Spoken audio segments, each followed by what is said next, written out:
Yeah, hello, good morning, good afternoon, good evening, everyone. Welcome to the Paris 21 Spring Meetings. Thank you so much for being on time. We will just start in a few minutes. But before doing that, I would like to just give you some announcements on some housekeeping. So as you can see now on your screen, yeah, thank you, Mike. Yeah, so first to our dear panelists, we kindly ask you to rename yourself in Zoom by your name and then followed by the organization. As we have here an example, for example, here, sorry, by organization and then your name. For example, PARIS21 James Smith. And then also we kindly invite you to keep your microphone muted at all times, except of course when you have to speak. And we invite you to also keep your video on all the time.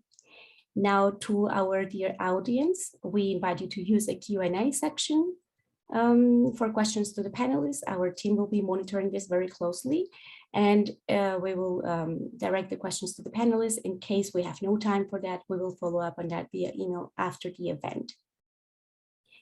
Now, simultaneous translation will be there in English, French, and Spanish, is available via the Zoom menu. And I will show you now how we can and where you can find it. But first, let me do a parenthesis here and speak to our panelists. To help our translators, we also kindly ask you to not speak too fast during your interventions. And in case of any technical difficulties, you can also contact my colleague Georgi Svardadze via the chat. He will be happy to assist you.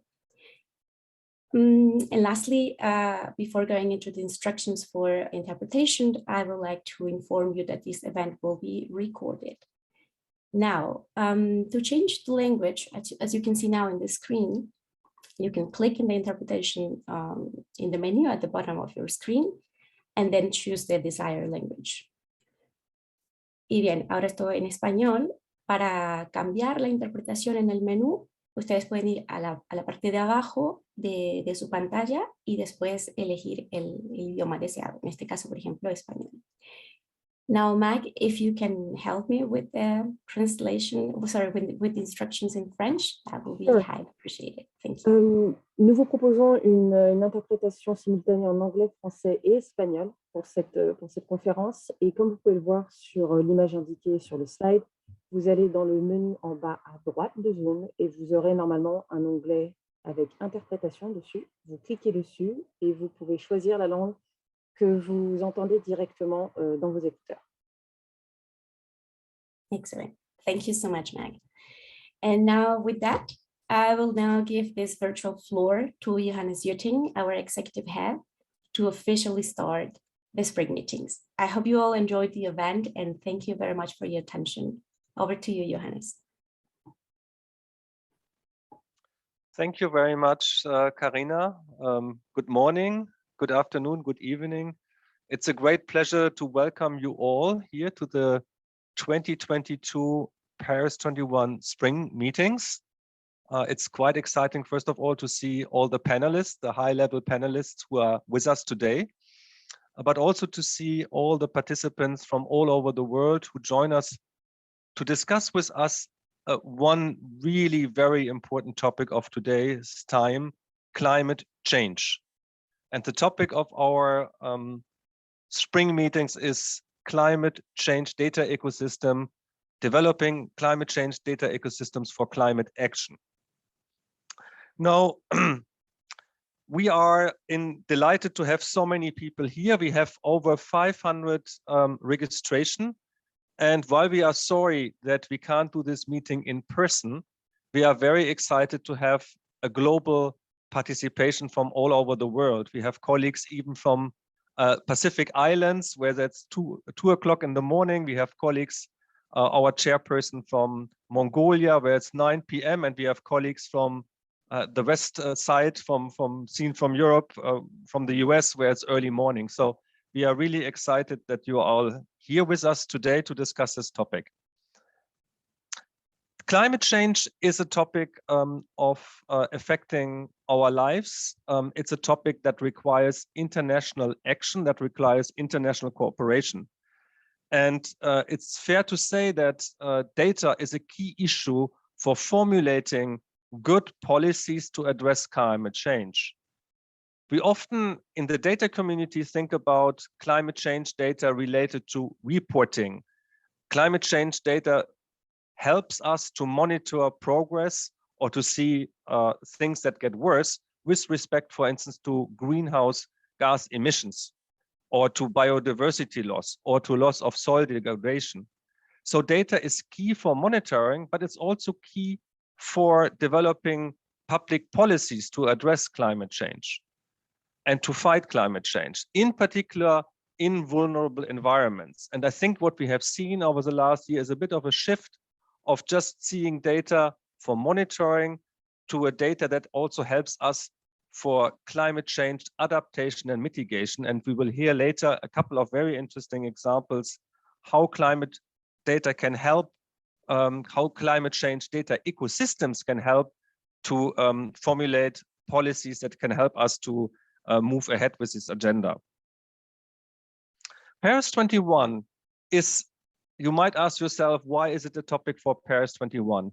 PARIS21, the Partnership in Statistics for Development in the 21st Century, has at its vision and mission statement, better data for better policies for better lives.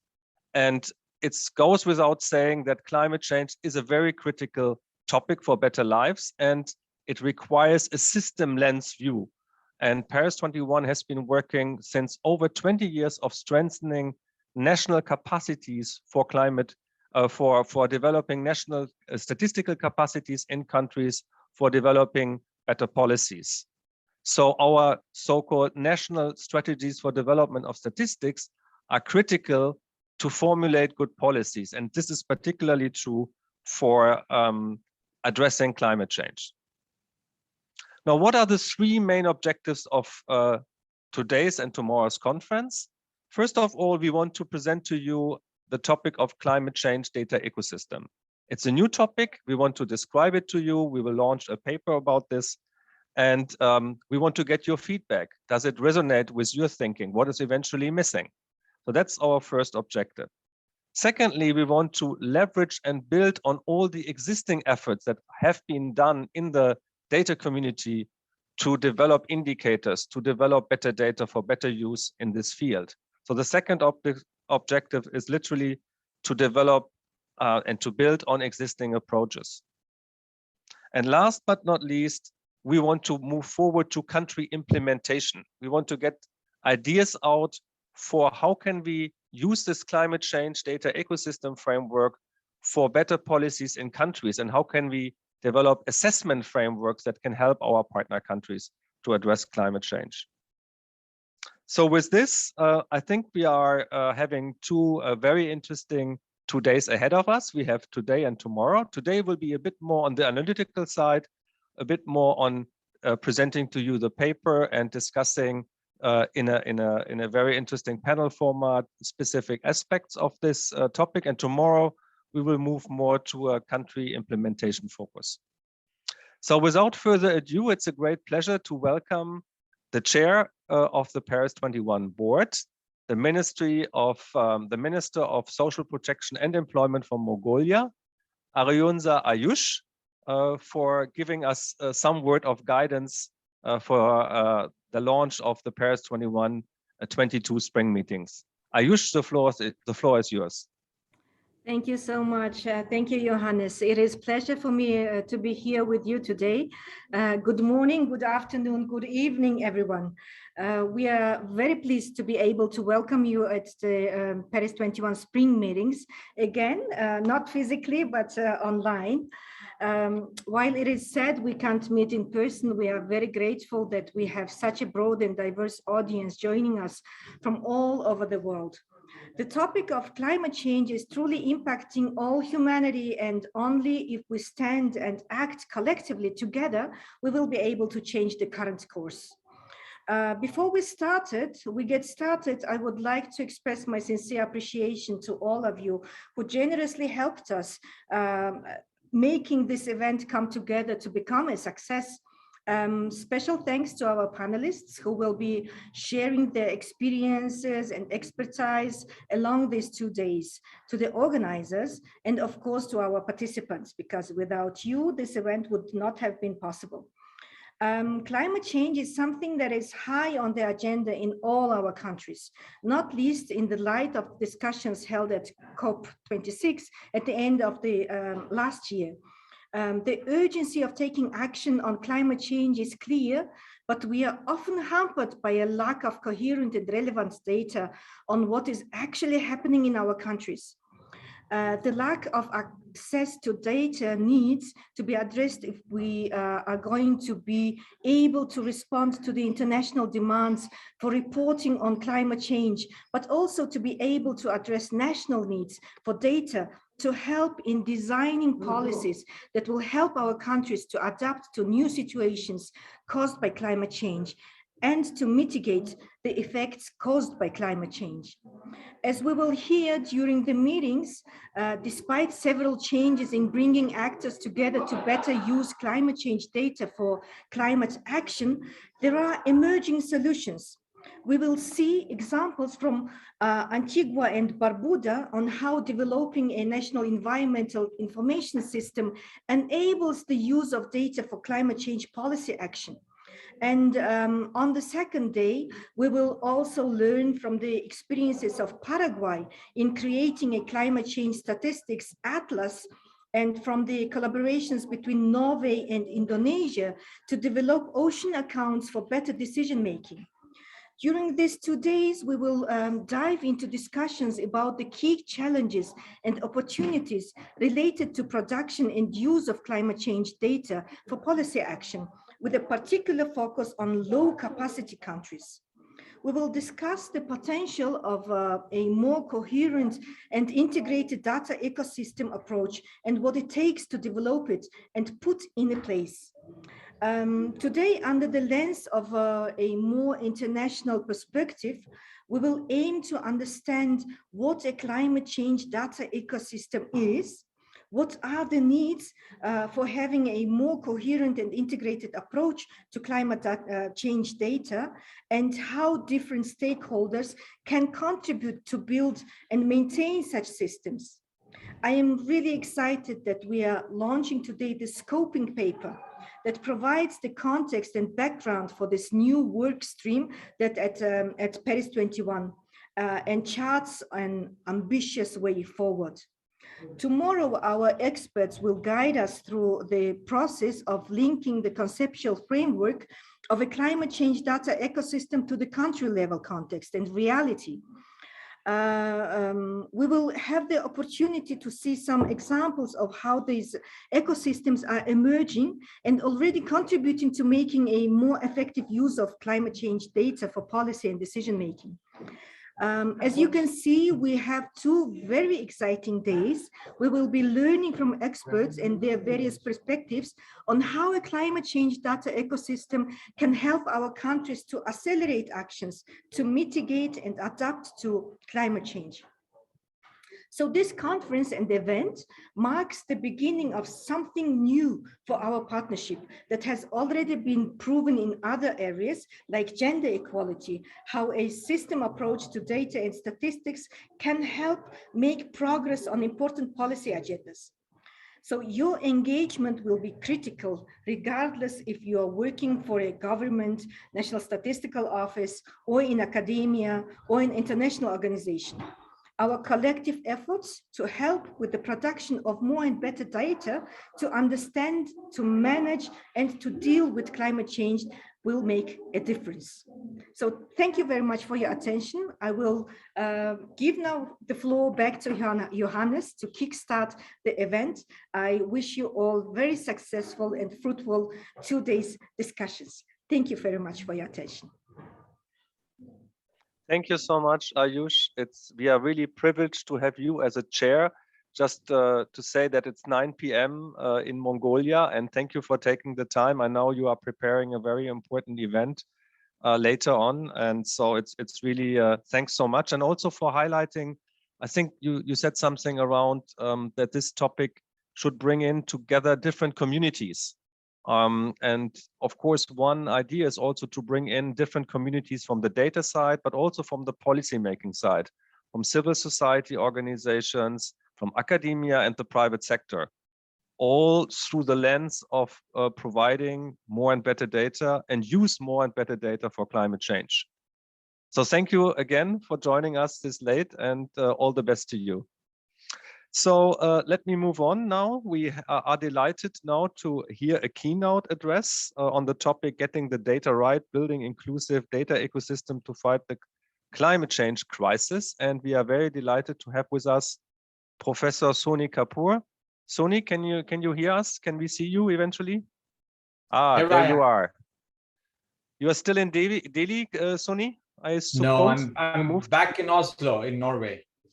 Ah, okay. So when we spoke last time, Soni was still in Delhi, now back in Europe. Maybe I just introduce you to all the colleagues here. Soni Kapoor is the CEO of the Nordic Institute for Finance, Technology and Sustainability. And he is also professor of climate, geoeconomics and finance at the European University Institute.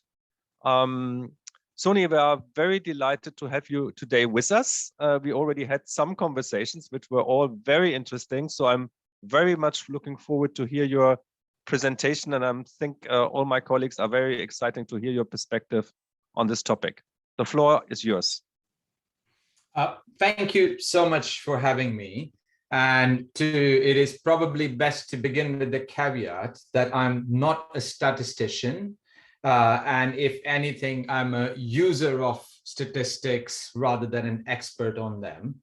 So please excuse any errors in my statement. Let me begin first with highlighting why what you are working on is absolutely central to the biggest macroeconomic challenge facing the world, right? So on the one hand, as the minister spoke about, and that is highlighted in the case studies, you're talking about small island states, right? Which in a global GDP perspective, do not even register, 0.1% of global GDP or less. So it's possible that some people working, in detail, 40, 50 hours a day, perhaps don't think that their work has direct, real relevance to the future of humanity and are looking at just the microcosm. But nothing could be farther from the truth. And let me explain why. So the IPCC report that came out yesterday has some new numbers, but most of these we knew. And they basically lead to the following conclusion. In order to have half a chance, 50% of a chance of staying under 1.5 degrees, the world will need to reduce its emissions by 45% compared to 2019 levels by the year 2030, right? Now, the IPCC report expects that emissions will continue to rise, as they have risen by about 6% this last year, until the year 2025.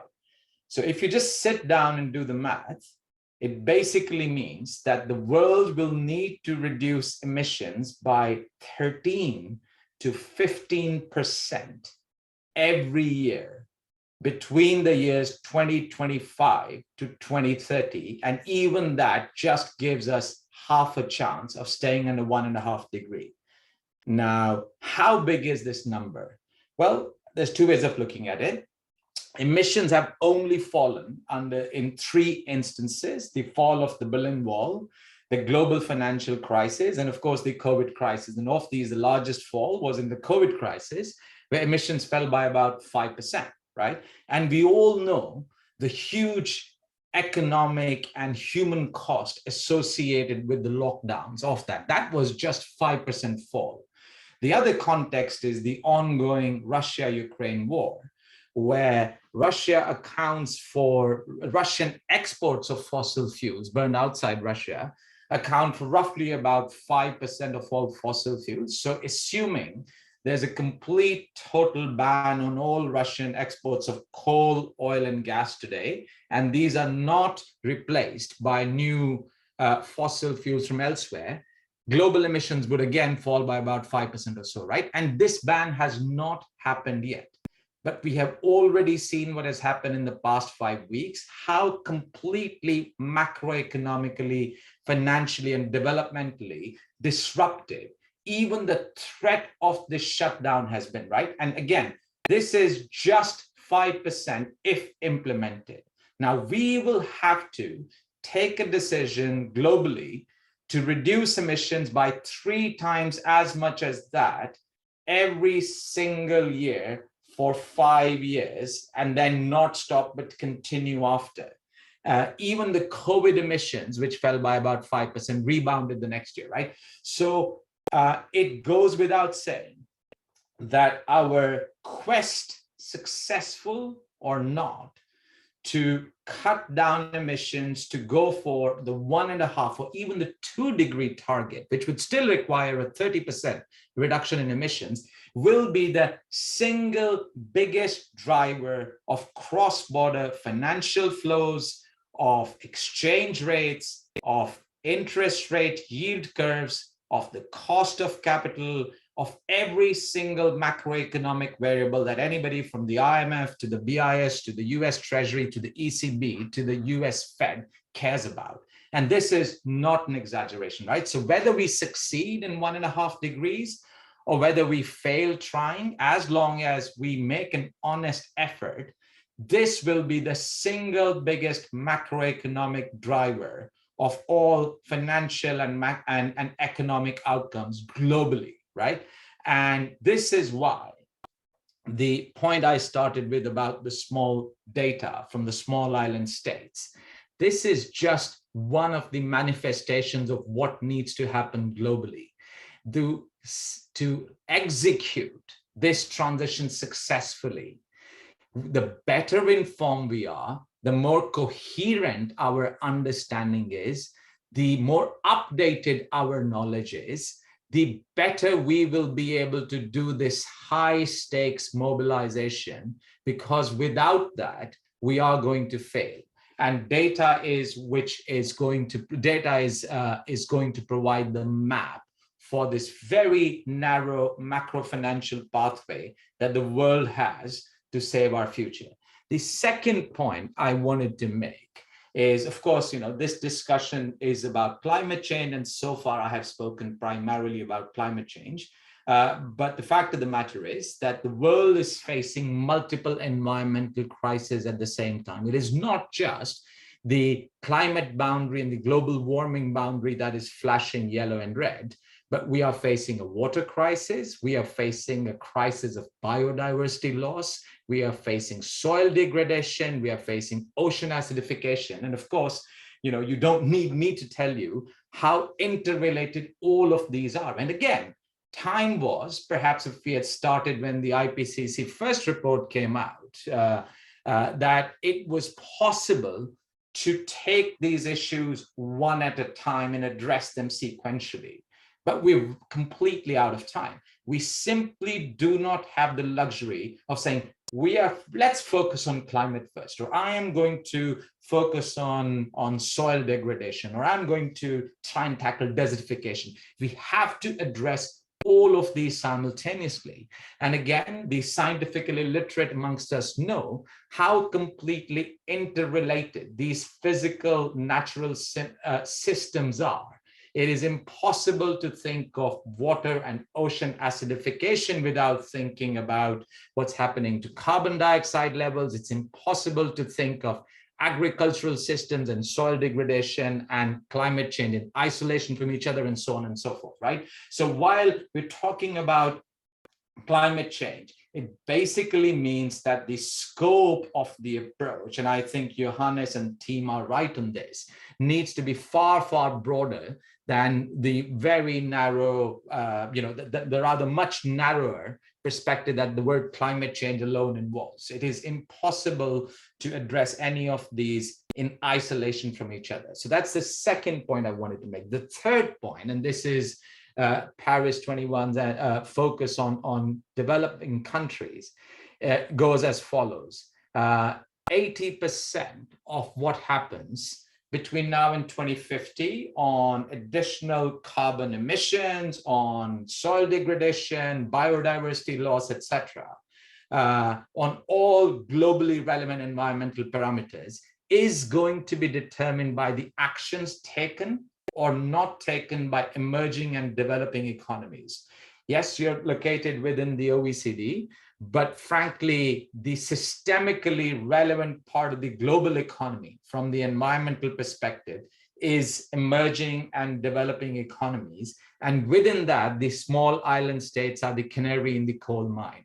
Where the small island developing countries are today, Bangladesh will be 10 years from now. Where Bangladesh will be 10 years from now, India will be 20 years from now.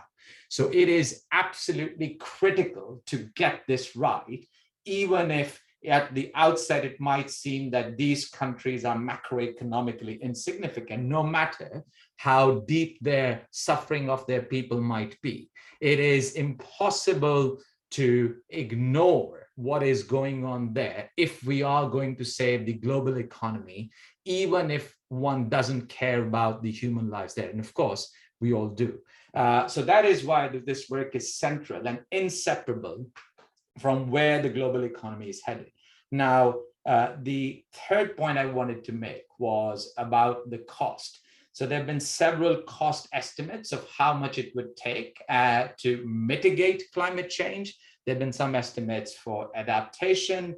And let me tell you, as someone who works across these fields, that all the numbers we see floating around are massive underestimates. The physical risks and impacts of climate change are worse than most of the models have captured.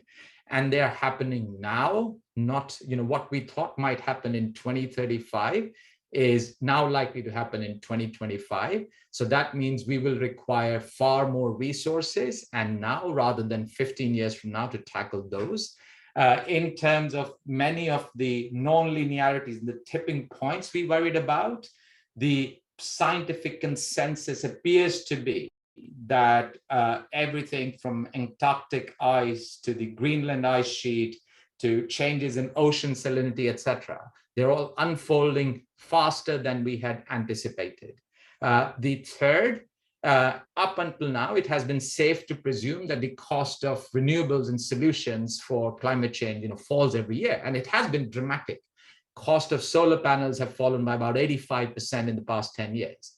But given what is happening in Russia, given what is happening in the supply chains, given that the minerals needed for the green transition just between now and 2030 to install the wind turbines, the electrification systems, the EVs, and the solar panels needed will require many minerals that in excess of 2 to 10 times their current mining capacity. And we know there's a huge lag time and lead time before mining comes online. So greenflation is going to be a very real problem. And we know that developing countries always end up at the end of the queue whenever the price of any commodities rise. So that is going to be an additional challenge. It is no longer safe to assume that the cost of these solutions are going to continue to fall. And that is going to, if anything, make our task much more challenging. So our estimate is, according to the IPCC, it says that 3 to 6 times more money that is annually being invested in the green transition will be needed by 2030. We think the figure is closer to 10 to 15 times. And that has to materialize not in 2030, but now.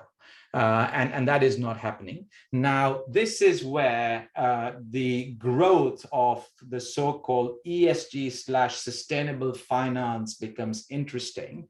And you will all have heard headlines about that. You will all have heard promises at the COP26 and from various financial outfits about how much financing, how many tens of trillions of dollars are available.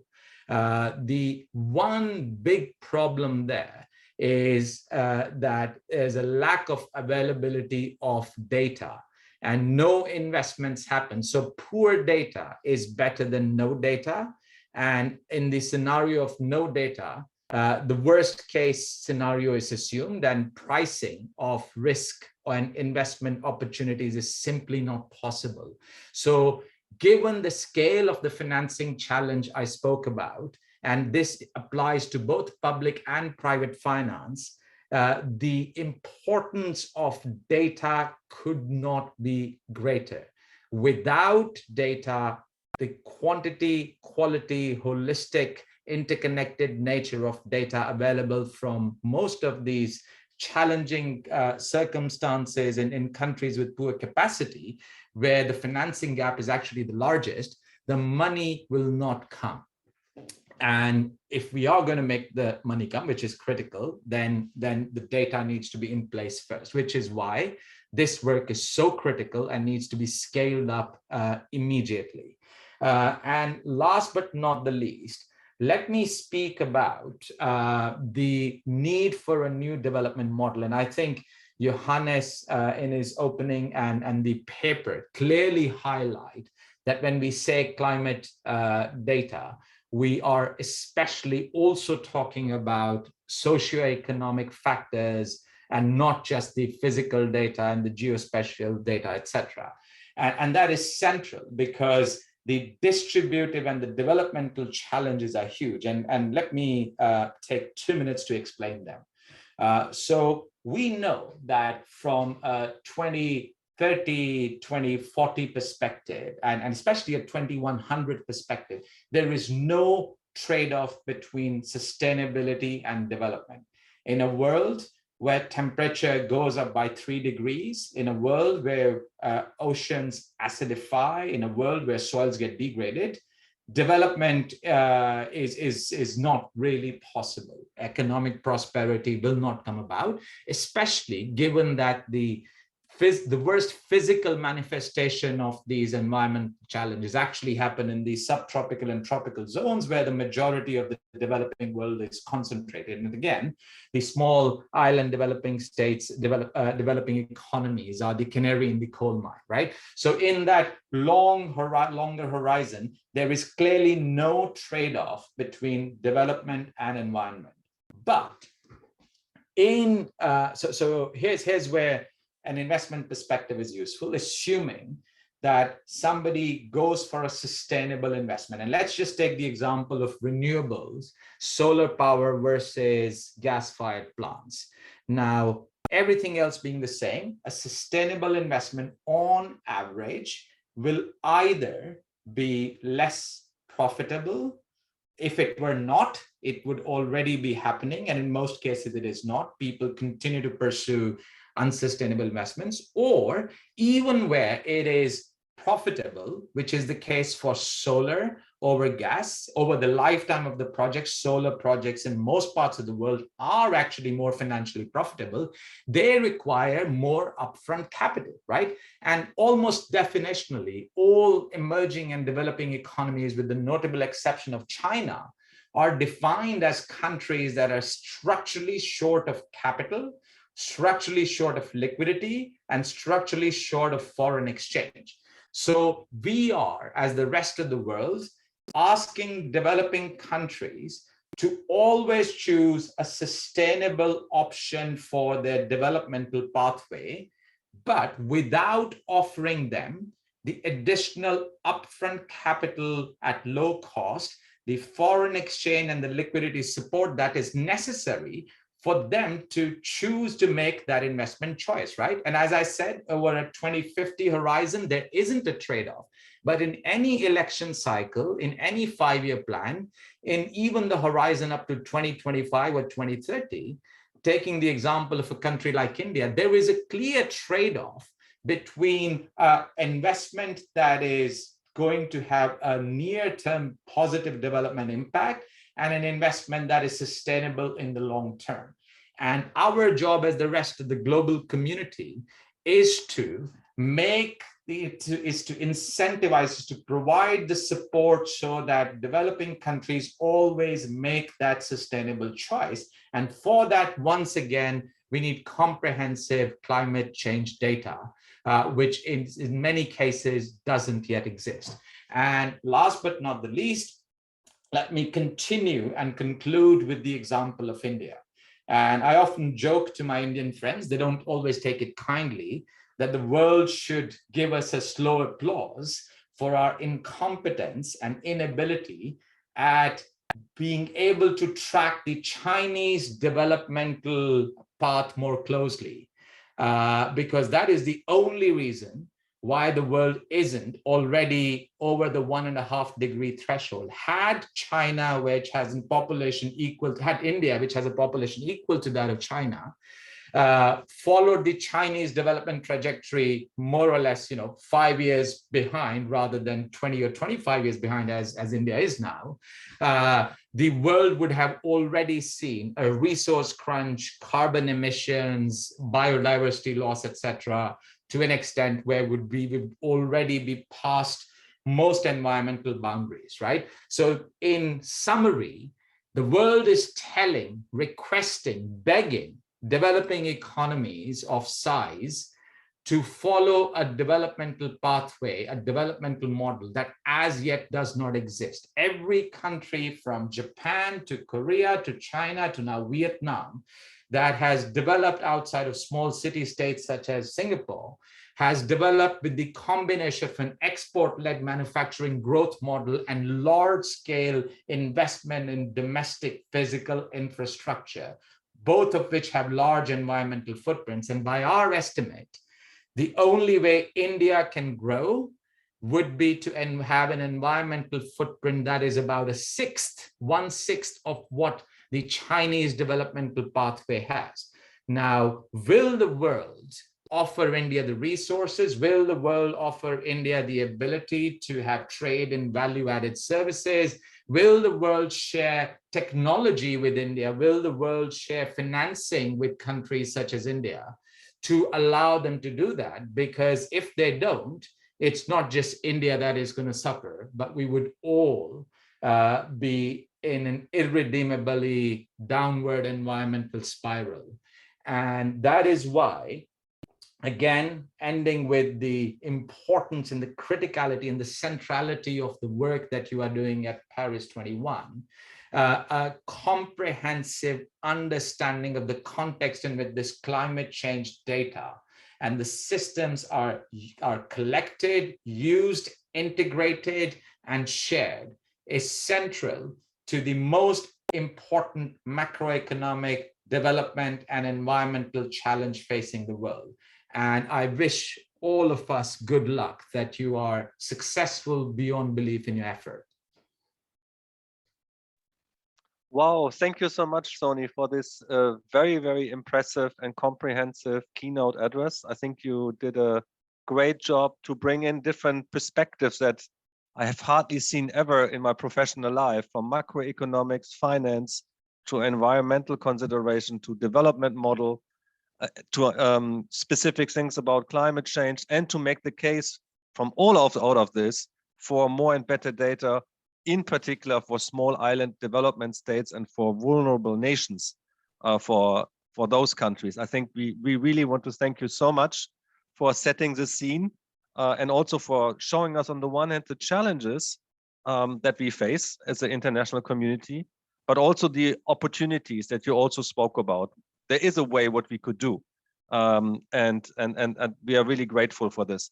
I'm pretty sure there are many, many questions to you. So all of you who are out there, please put your questions in the question and answers. I'm pretty sure Sony will be with us for a bit more time, and he can then answer the questions directly in writing. Unfortunately, I would love to open now for oral question, but that's not possible in a webinar. But please put your questions in the question section if you want to Sony directly, and I'm sure he will respond.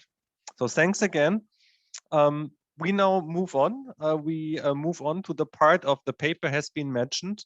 The paper that we want to launch, which I have here on my desk, actually, which was just launched yesterday. maybe you can see it. We will also provide a link, Envisioning a Climate Change Data Ecosystem. And we will give first my colleague Cassie Kruger, the interregional advisor with PARIS21, will just in a few minutes present the paper. And then we have 3 comments actually on the paper by distinguished colleagues. So I suggest maybe that Cassie starts off with the presentation of the paper, and then we hear 3 comments. Over to you, Cassie. Great, thank you, Johannes, and good afternoon, everyone. So as Johannes said, I'm very happy to announce that we have published yesterday a scoping paper, which is entitled Envisioning a Climate Change Data Ecosystem, with the aim of mapping out a possible path to help countries be better able to use and reuse data for coordinated climate action. The paper puts forward some ideas that have come through our dialogue with countries on how to help them address some of the challenges they're facing in order to produce and use data on climate change, not only for international reporting purposes, but also for national policies and action for adaptation and mitigation, as Sony was mentioning in his speech, and to develop data systems that can respond to the needs of the policy agenda in many countries. The paper can be reached using the address on the screen here, or which we'll also put in the chat. I think it's already there. So please go in and take a look once the webinar is finished. So why has PARIS21 embarked on this? Well, I remember in my previous role at Statistics Sweden, we're trying to develop a program for a study visit from our cooperation partners from Mali to provide guidance on how they could effectivize and bring together climate change indicators in a coherent way. The poor visitors ended up being guided around half of Sweden to first one organization and then another in order for them to cover all of the relevant indicator sets. So I can safely say that they didn't get a very coherent picture of these indicators or of how to organize their data reporting in a coherent way. And I think they suffered particularly because I think the visit was in December and there was snow up to their knees, and traipsing around half the country wasn't really a practical or enjoyable experience for them, unfortunately. Next slide, please. Indeed, the current data landscape in climate change looks rather similar to my daughter's bedroom. The jumble of Lego can be likened to the wide variety of different actors, different types of data, and different initiatives that exist in the area of climate change data. Some pieces are interacting, others do not fit together at all, and as with Lego pieces, some have even fallen under the bed and we don't even know they exist. For climate change data, often the first obstacle is defining what we mean when we talk about these data. And this is something that some of our speakers will touch upon during the meeting today and tomorrow.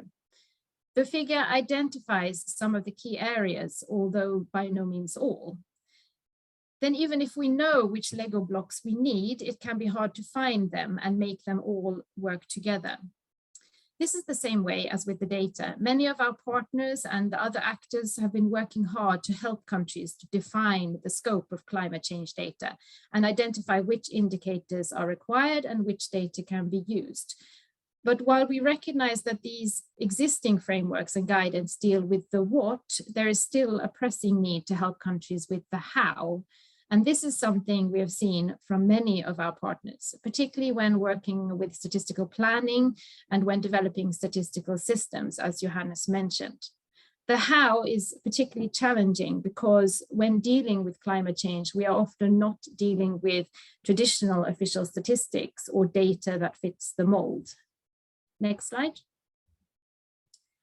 For this reason, the paper puts forward a vision for the future in which we can develop a data ecosystem approach, which we believe is particularly relevant for climate change data, since it can help to make sense of all these diverse sets of data and help to produce policy-driven data systems in a step-by-step approach.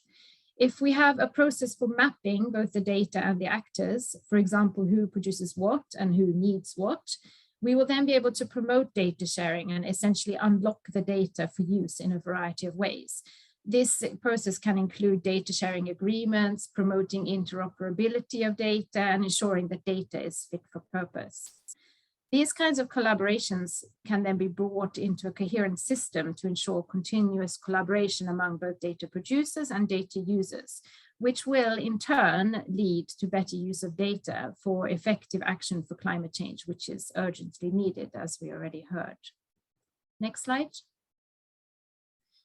In the development of the paper, PARIS21 and the consultants code have reached out to a wide number of partners and countries, and we have taken inspiration from the ongoing initiatives across the world to try to understand not only the challenges, but also the opportunities and the ongoing initiatives and attempts to develop these kinds of systems. We have, of course, already seen benefits of taking a data ecosystem approach in other areas, such as for gender data and also in SDG reporting. The paper presents many such examples and tries to make sense of them in this climate change context. And it presents some ideas for moving forward. We look forward to discussing some of these ideas with you during these meetings and also going forward. Next slide. So thank you for your attention, and I invite you to download the paper from our website at the address there and in the chat. Thank you. Back to you, Hannes. Thanks. Thanks very much, Kasi, for providing us with this overview about the paper, its background, and about the main messages. Now we have time for 3 views about the topic itself and about the paper, and I'm very delighted to have with us Aisha Hassan. She is the Chief Statistician of the Maldives Bureau of Statistics. Aisha, good afternoon, I believe. How are you? So the question to you is, we can see you now, wonderful. So the question to you specifically is, as the Chief Statistician of the Maldives Bureau of Statistics, what are the main challenges you see for the role of your statistical office in bringing actors together? We talked a lot about coordination. What are the main challenges in bringing actors together in the area of climate change data? And what kind of plans do you have for addressing those challenges? Yeah, thank you very much. Good morning, good afternoon, and good evening to all the attendees here. Thank you for giving. Yeah. Actually, we've been collecting data on climate change since 1975, but then this inputs a very minimum information, including the number of hours of sunshine, daily minimum and maximum temperatures and rainfall. So from the data that we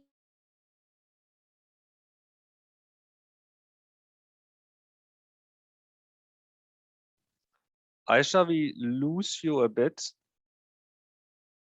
Maybe if you switch off the video and try to speak, then maybe that's better. If you try to speak without the video, because it might take a bit of bandwidth.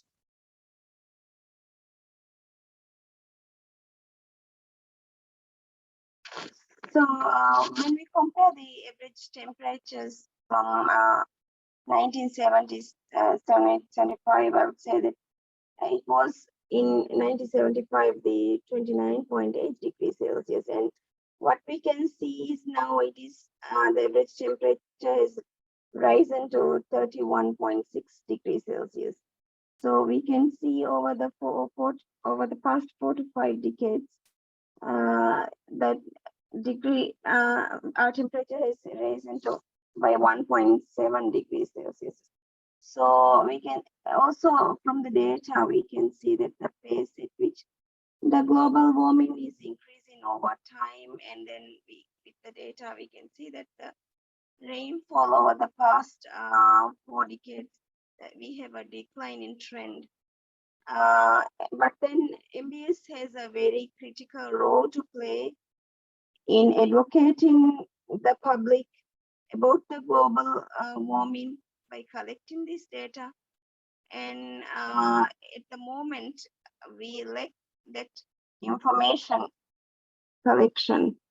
So with the new Statistics Act enacted last year, MBS is trying to establish a separate division for the environment statistics and trying to mobilize resources, especially recruiting full-time staff for the division. But then we have challenges in finding the finance, and also there are not enough people with the technical knowledge, and we have issues with our pay structure. So that is one of the challenges that we face at NBS. And I would say that this topic is very important for us, is Maldives enjoys some of the richest marine biodiversity, which represents around, let's say, 5% of the global reef area, with over 250 species of coral and over 1,000 species of fishes. But we need to collect data on how Maldives have an impact because of the sea level rising and because of the bleaching of corals. And we also see the extinction of some living species due to the climate change. So we are currently having an action plan that is from the Ministry of Environment, in order to bring all the parties together to change the actions taken to change the situation here in Maldives. But I would say it's not only something that we can do on our own, but also it's a global issue. So we need the data on the climate change in order to take the adaptive measures to minimize the impact of the climate change. So in Maldives, some of the actions that have been already taken, like to minimize the single-use plastic and use more eco-friendly way of generating energy, such as using the, instead of using the fuel. So those are some of the things that we have been trying to tackle over the past years. So maybe in the future we might be able to establish proper data collection mechanism within MBS and try to advocate more to the public on what needs to be done. Thank you very much. Thank you so much. We had a little bit of connection issues, but I think we heard the main message, and it was really good to hear directly from you, I have to say, from the Maldives in terms of the increasing demand for data. I think you made it very clear that for a small statistical office in the Maldives, it's a huge challenge to collect all the data that we are now in need of. And I think that nicely links to the keynote by Sony as well. I mean, there is a sort of need for these environmental statistics. You mentioned coral reef degradation, other things that statistical office start to collect. And you also mentioned a point, which is of course of critical importance, is resources. It's the financial resources, is staffing resources, and many statistical offices are underfunded to do just their normal job, censuses, surveys in classical areas. And then you add on top of this the need to collect data in these new emerging areas. And that's the area, if you look at the Sustainable Development Goals indicators, throughout the board, that's the areas, the SDGs, where most of the indicators, the data underpinning the indicators was missing. So, well, thanks so much for sharing this perspective and for being with us, Aisha. It's really greatly appreciated. Speaking about the SDGs and indicator, we are delighted to have also Aniket Guy with us. He is a Senior Economic Affairs Officer with the UN Office of the High Representative for the Least Developed Countries, Landlocked Developing Countries, and Small Island Developing States. SIDS have been mentioned, Aniket, a couple of times. We had a couple of times time to engage, and I know you are a strong supporter for this agenda. So very interested to hear your perspective, specifically seeing through the lens of the SIDS countries. What are the most critical data challenges you see from your perspective? And in particular, in looking at implementing adaptation and mitigation policies in those countries, where it is happening, and how can we eventually overcome those challenges? Thanks for being with us. Over to you. Thank you very much, Johannes. Can you hear me? Yeah. Well, I would like to first thank PARIS21 for the invitation to join this meeting. I commend you for your paper on climate change data ecosystem, which I think captures the key challenges facing developing countries. I will delve into some of the specific capacity constraints faced by the LDCs, the LLDCs, and the SIDS, which are the most vulnerable countries. So as we heard from my distinguished colleague from the Maldives, she mentioned some of them. These include too few staff, lack of finance, knowledge gaps, data collection gaps, gaps in methodologies, especially for adaptation. And the latter is something which is not specific to these countries, but those are general gaps in knowledge and at an international scale.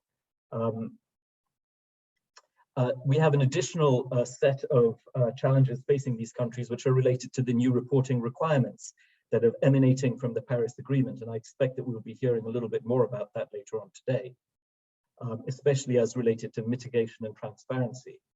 But these new requirements will not necessarily be unsurmountable. 25 years ago, very few developing countries had robust greenhouse gas inventories. Now, almost all of them do. Johannes, you mentioned SDGs and SDG data. In their first voluntary national review of the 2030 agenda, many LDCs reported significant amounts of missing data for many of the SDG indicators, especially the newer environmental indicators. Those gaps are being filled as we speak. In the Sendai Framework Monitor, in the initial years of reporting, many LDCs, and to a lesser extent SIDS, had significant gaps in reporting data for targets A to D, which are targets that are which has information that is drawn from national disaster loss databases. However, last year, data coverage in these countries has improved significantly. With regard to reporting on financial assistance and international cooperation, both for climate change adaptation as well as for disaster risk reduction, and there's a specific target on the Sendai on that, we have seen that several countries have found it challenging to obtain a complete picture of the range of projects that are underway or planned in their own countries. Now, here I refer to some of the points raised in the paper and made by Kathy in her presentation. There is a need for greater coordination and, as mentioned, to institutionalize data sharing. I think the COVID-19 experience has shown us how the UN system and other actors can come together to improve data at a critical moment. There could perhaps be some lessons learned here for climate change as well. But I will turn to what I think is probably the biggest area of concern for us, and that is adaptation planning for these countries, because the LDCs, the SIDS and the LLDCs, as you know, are among the most vulnerable.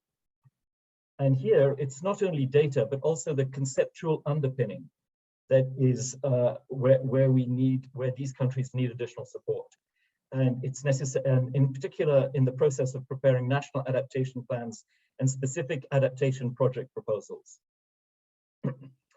Capacity building is needed for formulating policy, accessing finance, and providing the necessary information for clarity, transparency, and understanding. In some cases, historical data going back decades is needed to show climate variability. In some countries, particularly some of the LDCs, these data are not always available. So I'm glad that in order to address these gaps in historical data, there have been some efforts to share global data sets that allow these proxies to be estimated backwards. Another one of the challenges in adaptation planning is to know what data sets are needed to address a specific adaptation problem. And I would like to refer to an effort underway on the UNFCCC LDC expert group, which is the NAP data initiative, which seeks to address this by making available a catalog of open data sets and their application guidelines.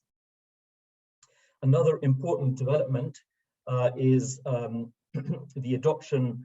preparation of guidelines for adaptation communications that are slated to be adopted at COP27. This will be a very helpful tool for the LDCs, LLDCs, and SIDS. And finally, from a conceptual point of view, one of the biggest challenges that we're seeing in the formulation of adaptation projects is estimating costs of specific adaptation projects and programs as related to their expected impacts. Now, this particular step has also been one of the biggest challenges on the mitigation side as well, and really requires a lot of capacity building, a lot of support for these countries. So, in conclusion and to summarize, climate change related gaps in data and methodologies in LDCs, LLDCs, and SIDS can be filled. It will take time, resources, capacity building, and support from an array of international and regional partners. While data collection systems and methods are being put into place, default methodologies, default data guidelines, and agreed definitions play a very useful role. But as was mentioned by Professor Kapoor in the opening, good climate change data for policymaking, especially for the most vulnerable, is not a luxury, but a matter of urgency. Thank you very much. Thank you so much, Aniket. We appreciate the support of your office in particular, and also for highlighting and connecting also what we have heard so far, that it's particularly for small island development states, it's time to look at adaptation policy, mitigation policies, and we need a couple of things coming together here to address and to develop national, I think you mentioned adaptation plans, capacity development, technical issues, and you also mentioned existing data efforts that are already out there, which is a nice segue to our last speaker in this segment, which is my colleague Paul Schreyer here at the OECD. He is the Chief Statistician and Director of the Statistics and Data Directorate. Paul, my question to you is, building on your long-term experiences and working with the OECD's committees and work for a very long time, how do you think we can build on existing approaches to further leverage data ecosystems for climate change data in countries? And how does it fit with the current discussion of a topic we haven't yet talked about, is the data stewardship role of national statistical offices? Over to you, Paul. Thank you, Johannes, and thank you also to Aniket, Aishat, and Kathy and Sonny for all the interesting interventions that we've already heard so far. I'd like to take a somewhat different perspective here along the question that you formulated, Johannes, and I think discuss a little more this idea of data ecosystems in general, which I think is a really compelling approach, and also in general, but also for climate, for creating evidence and data on climate change in particular. I commend a background paper that draws a very nice panorama of these questions. So what are we talking about? For me, a data ecosystem is really something that is a collectivity of institutions from government, but also corporations, academia, individuals who generate data intentionally or as a spin-off of their primary activity. But it's all data that is potentially useful as a source of information and evidence and statistics. And by its very definition, sort of a data ecosystem is something that is dynamic, it's idiosyncratic, it's somehow amorphic, it's certainly different between countries, but it bears a lot of innovation and dynamics in it, as do most ecosystems, really, whether they are in the data world or in the natural world. And the challenge really for us is to make use of this potential, of this inherent dynamics and innovation that exists in these ecosystems, to get the data ready for our users. But of course, we don't just want any kind of data. We want trusted and quality data. So we want data that is accurate, that has a certain stability, that speaks to our problems, that is findable, that is accessible, that is consistent. And in a word, we are looking for data that is fit for use. Okay, the task is huge, as we just saw from the various interventions. What is needed is some sort of institutional setup in countries that provides this value added, that transforms this sort of raw dynamic of ecosystems into something that is usable and useful for policy and information of the public at large. So one needs some sort of data steering system, a level of coordination, a certain quality assurance mechanism, probably a single access point to some of the data, a level of interoperability so that data can be exchanged. In short, also a process that makes gathering data more efficient, because resources are scarce, as we heard. All this is really the link to what you alluded to, Johannes, already, that is this notion of data stewards in countries. Data stewards are sort of those institutions that put data governance that operates at the level of governments as a whole into practice. Now, in the world of national statistical offices, there has been quite an intense and lively discussion over several years already how NSOs can be transformed or are transforming from monopoly suppliers of traditional data that comes from surveys and censuses to also becoming the data stewards in their respective countries. It doesn't mean giving up on these initial roles, but it means enriching them and having a broader mandate going forward. Now, typically, certainly in the OECD countries, that has initially been discussed in terms of data stewardship of data that is available in the public administration and how to connect this and make it available and make it usable.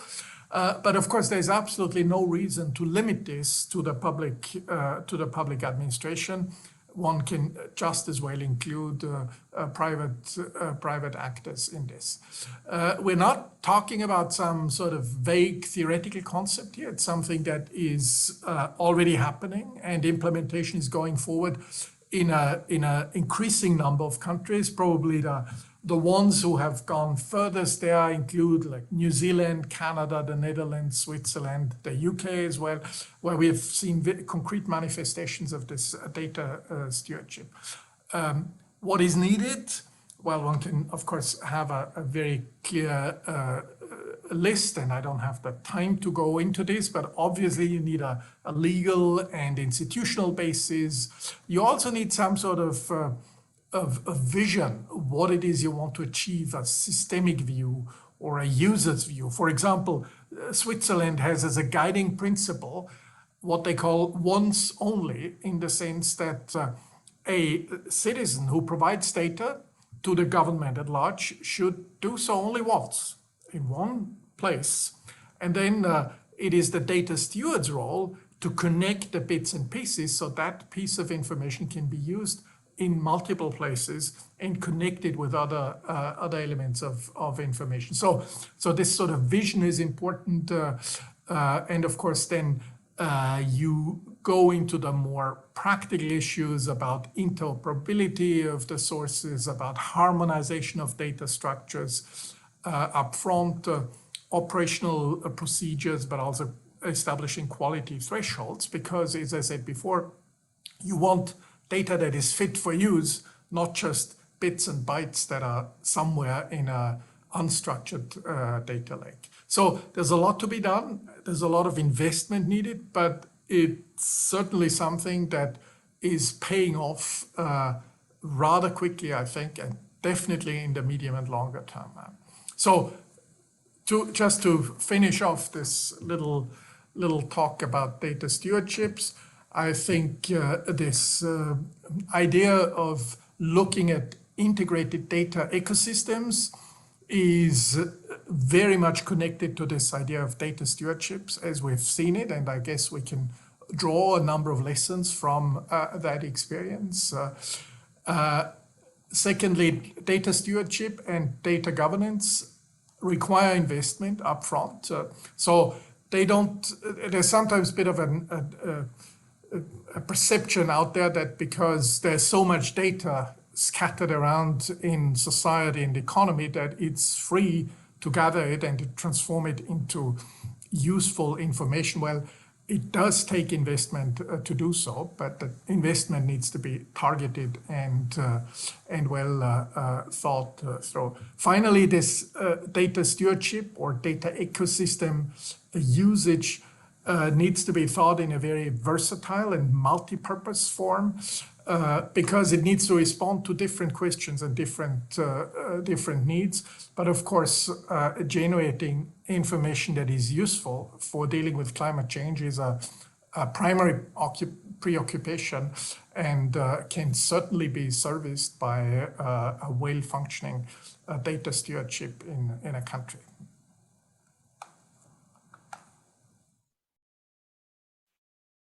Thank you so much, Paul, Aniket, and Aishat for your valuable contributions and comments to the paper. And thank you, Kathy, for the great presentation. Now, with this very interesting discussion that we have seen, I think we can take a more holistic approach on climate change data ecosystems. We have seen the potential to advance, I think, on 3 critical areas. First, to improve communication and coordination by bringing the different stakeholders together in a more meaningful and coherent way under a common ground, the urgency for climate change. Second, to connect the new resources and develop capacities in low-income countries by identifying the strategic areas where resources are most needed. And third, to unlock climate change data for new uses by making available what is already there.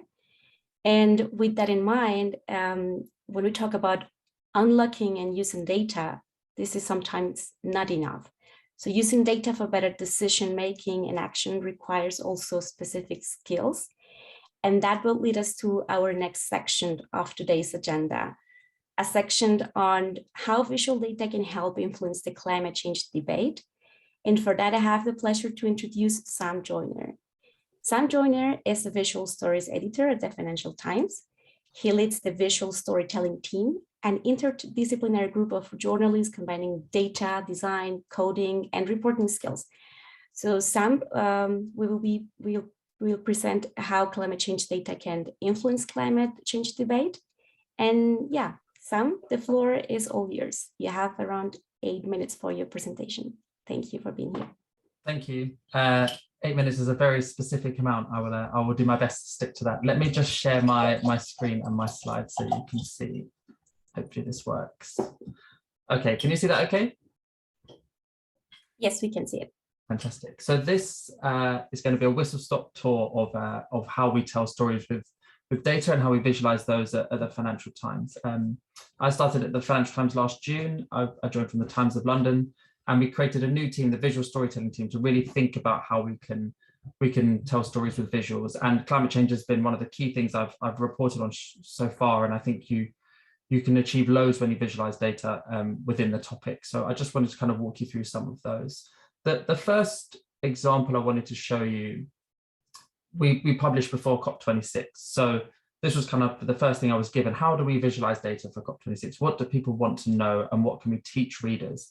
And I think that the simplest ideas are often the best. And we kind of said, well, actually, this is about a big meeting between countries. 193 countries wanted to talk about climate change. And we decided to take them all and put them in a searchable dashboard showing historic emissions and future climate targets so that readers could really compare the key metrics. And it was a really valuable way of just presenting the overarching data without any journalism, to an extent, in terms of there was no kind of agenda to this. We just wanted to give the raw numbers and people could come to their own assumptions. And I think that's a really powerful way of presenting this information. So we built this dashboard.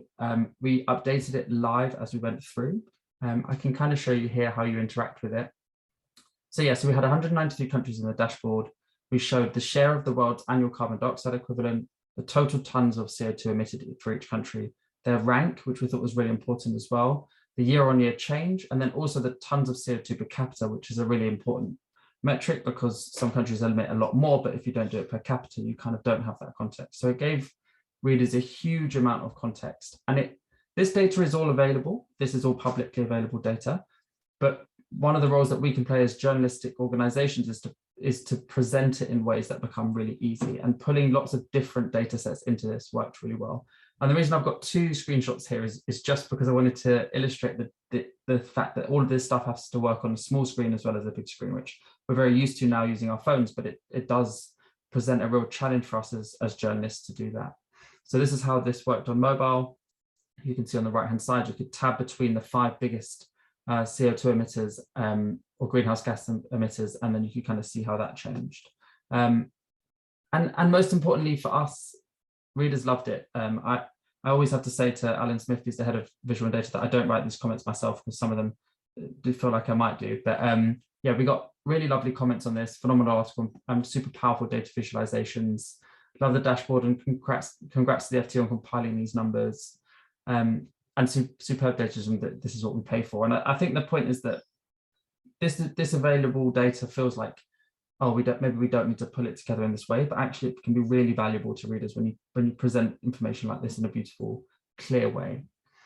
The second example I wanted to talk you through was a slightly more complex piece. So this was looking at how the range of mean annual temperatures humans can live in could change over time. So the mean average range is between 11 and 15 degrees. There's a new report out by PNAS, which is Proceedings of the National Academy of Sciences of the United States of America. And I've just got these screenshots here to start you off because this is the kind of report that we often get sent. And we wanted to take this information and kind of present it in a more interesting way. So for millennia, humans have lived in a very narrow mean annual temperature band.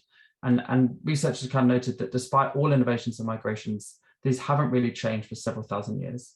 But with each degree of warming above present levels, it kind of corresponds to roughly 1 billion people falling outside of this climate niche. So this is really impactful, important data that we needed to kind of analyze and present. And what it actually means, according to the IPCC, who worked on a parallel report, is that 3 billion out of the projected world population of 9 billion could be exposed to temperatures on a par with the hottest parts of the Sahara by 2070. We could have just written that as a story. That information when we'd done the analysis was enough. But what we wanted to do was kind of map it and show readers what this looks like. And I think it's really powerful when you show readers this story as well as tell them. I think it massively elevates your work. It kind of hits home the messages in a way that you can't just by writing this up. I think you can kind of see instantly where the temperature is going to be less suitable in 2070 across the continents. And the spikes in this are the population density. So you can kind of see where people are living. So you convey so much information in these 3 images. And there's kind of 3 key practices that I wanted to, or good practices that I wanted to kind of talk about at this point, which is make sure you talk to the experts as well as reading the reports. I've often found within the climate community, people are really, really keen to talk to you through their analysis and kind of help you tell the stories in the best way. And it really helps to speak to as many experts as you can on this stuff. Label things as clear as you can is quite a simple one, but it really helps if for things like this, you don't have to interact, you can just kind of get all the information. People often don't like clicking on stuff, and we find that actually the more we can present, the better. And I think also just look beyond the visuals provided by the publication, and we kind of try to rethink how we might be able to present some of this stuff. So that's a really nice example of taking a report that could have been written and through as an article and kind of really presenting it. And one of the key things, which I'll come to again later, because I think it is worth reiterating, is that this adds real credibility to your work. I think when you show readers the answer to the stuff, the answers, the learnings become irrefutable in a way that becomes really powerful. And I think for us as a community working on climate change, that's really valuable. We're moving into a world now where climate skepticism is dropping off. And I think that there is much more of an understanding globally about this being a genuine problem. But I think that it's still important for those people who would second guess stuff that you present these findings. And it's a very different topic, but we're seeing with the war in Ukraine at the moment that feels very different in the information age. You can present stuff to people in a way that becomes irrefutable. And I think that's a really powerful thing for us to think about in terms of why we would present things visually. Another example I wanted to show you is something I published in September. And actually, until the start of this year, I wouldn't have naturally thought of this as a visual story that was tied to climate change. But actually, I think it really is because of the kind of transition to clean energy. So this was a story looking at where Europe gets its gas. And we wanted to analyze, basically, this was the kind of, the cold winter was coming in. This was September, where everybody was talking about the gas squeeze, mostly from Russia, and the kind of LNG going, lots of LNG gas, liquefied natural gas going to Asia. So there's a European gas crisis and prices were going through the roof. And then we thought, this is a visual story, actually. We can present to readers all of the pipeline network and we can show them where they get their gas. And I think that becomes a really interesting way of taking what would normally be a written story and making it visual. And I think what it really showed is the reliance on Russia, which then became very prophetic now when you look at it and the kind of attempt to move away from that. And suddenly this huge transition to clean energy being pushed through. And I know the EU have recently put out a report talking about how we can wean ourselves as a continent off Russian gas before the next cold spell heading into next winter. But this map kind of shows you how heavily reliant are, from an infrastructure point of view, on Russian gas. It's not just, if we're turning the taps off, we're going to be turning off a lot of infrastructure and a lot of people working on that infrastructure. So it's a very complex decision. And that over-reliance on Russian gas becomes very visible when you show things like this. It kind of tells you the story in a different way to just say, oh, why don't we just turn off Russian gas? And I think it becomes interesting when you break it down into a country by country view, because you look at countries like France, who are more reliant on nuclear, and you kind of pull out these trends, and then everything stems from that visual approach. You start to understand why the rhetoric from Macron has been very different to the German rhetoric previously, and it's because of that reliance on Russian gas to an extent, as well as other factors. But I think it becomes really powerful when you present this visually, and you can kind of then find your stories within it. And the comments again on this were really interesting for us, kind of really positive. But the main one I wanted to highlight, which I think really hits home why we do this, is before I saw this piece, I thought I understood most of the details behind the issue, but now with this piece of journalism, I don't. And I think that's kind of what we're here for, is to kind of take these ideas and these kind of topics, these news adjacent stories, and present them to readers in a way that really hits home the key message. And I think it's almost a mission statement for what you can do with visual journalism. You think you understand it, you see it, and you understand it better. And that light bulb moment that you get when you see a story is much greater, I think, than when you read it. And I think that's a really powerful message for us, trying to communicate climate change as a topic to readers and to the sort of world more generally. So that's a kind of key thing for this story. And there are three very different examples there, I think, of why we would visualize data and kind of communicate climate change as a topic with visuals. So then just some concluding thoughts to my whirlwind tour. I'm afraid we need to wrap up. We are already a bit behind. If you can just do it in 1 minute, literally, because we are a bit behind. Thanks. I can do it in less than that. Yeah, so I think breaking down complex topics in a way that goes beyond anything achievable with words alone. I think showing, not telling, makes your projects and message much more memorable.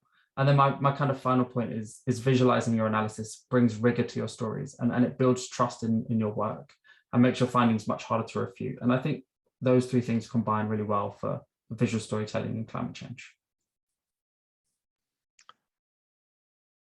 Well, thank you so much, Sam. This was really very, very interesting. I think it also came at a very nice point of our conversation today. I think in the beginning, we talked a lot about the issue itself and how important it is.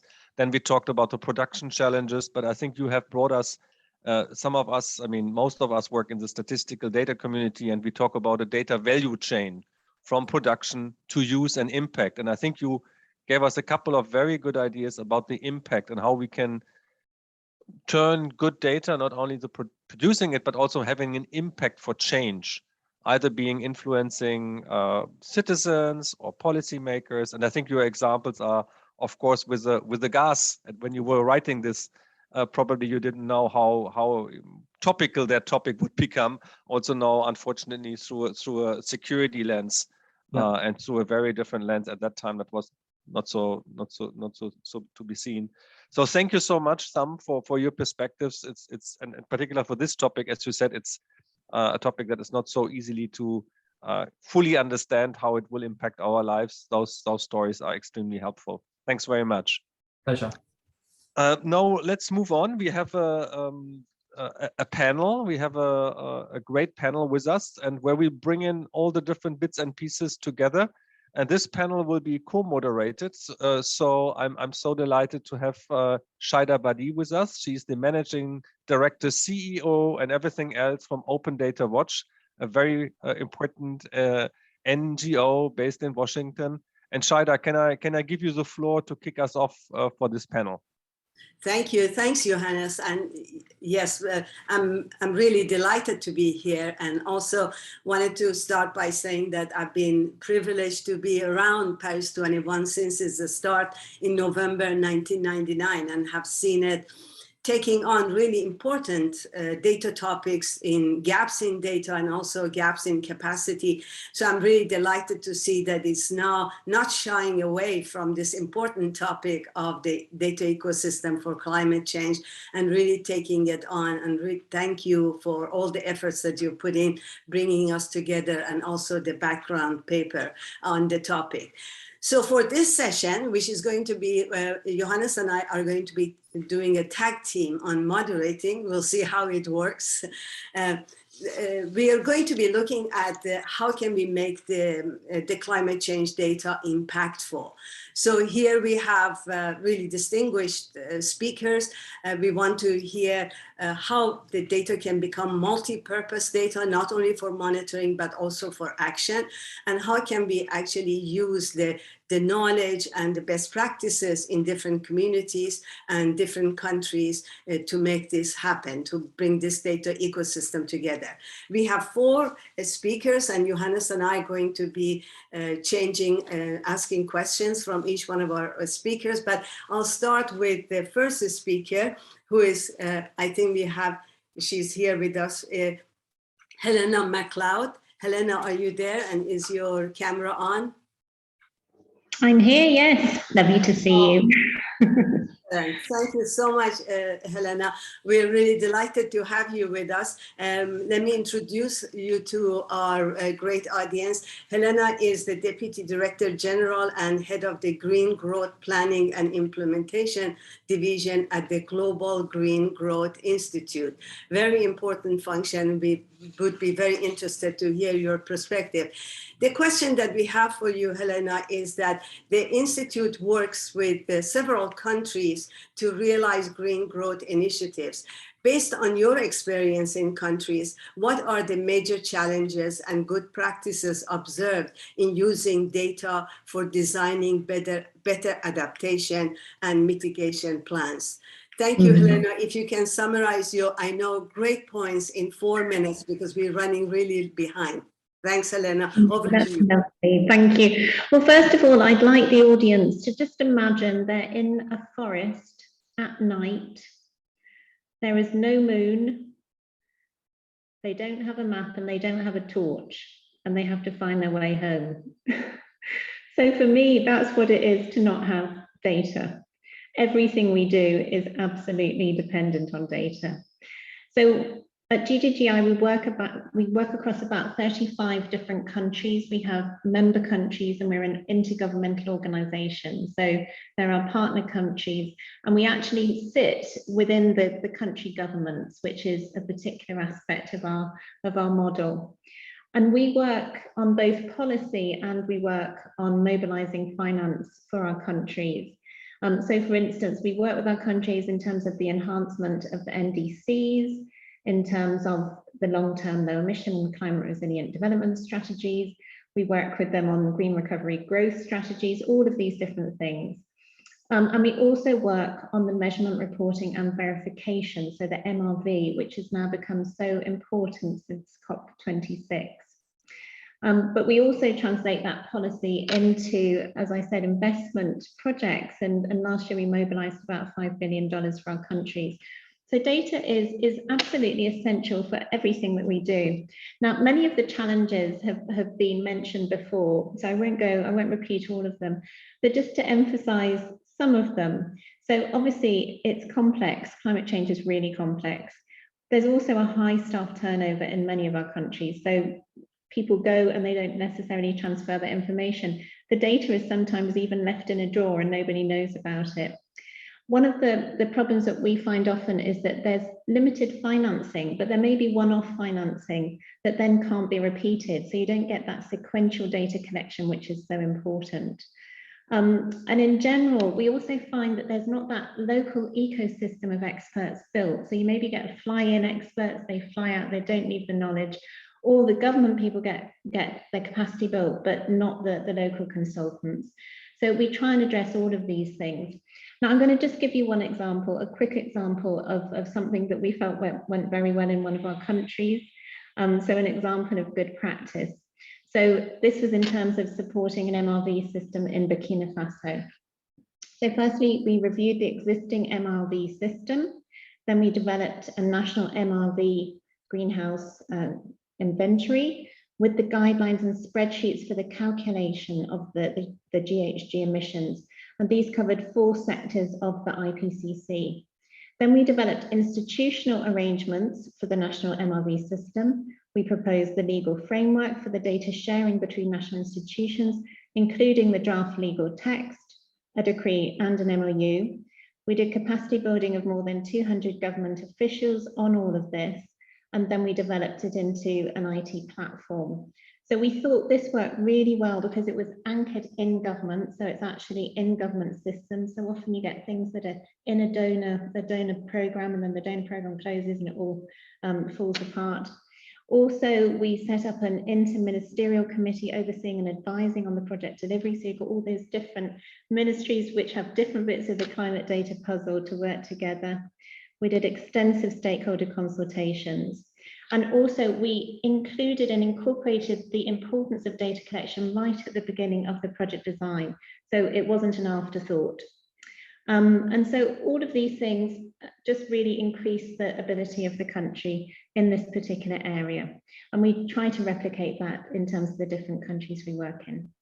So thank you very much. This is an essential part of what we do, and it's great to see the paper and the speakers today. Thank you.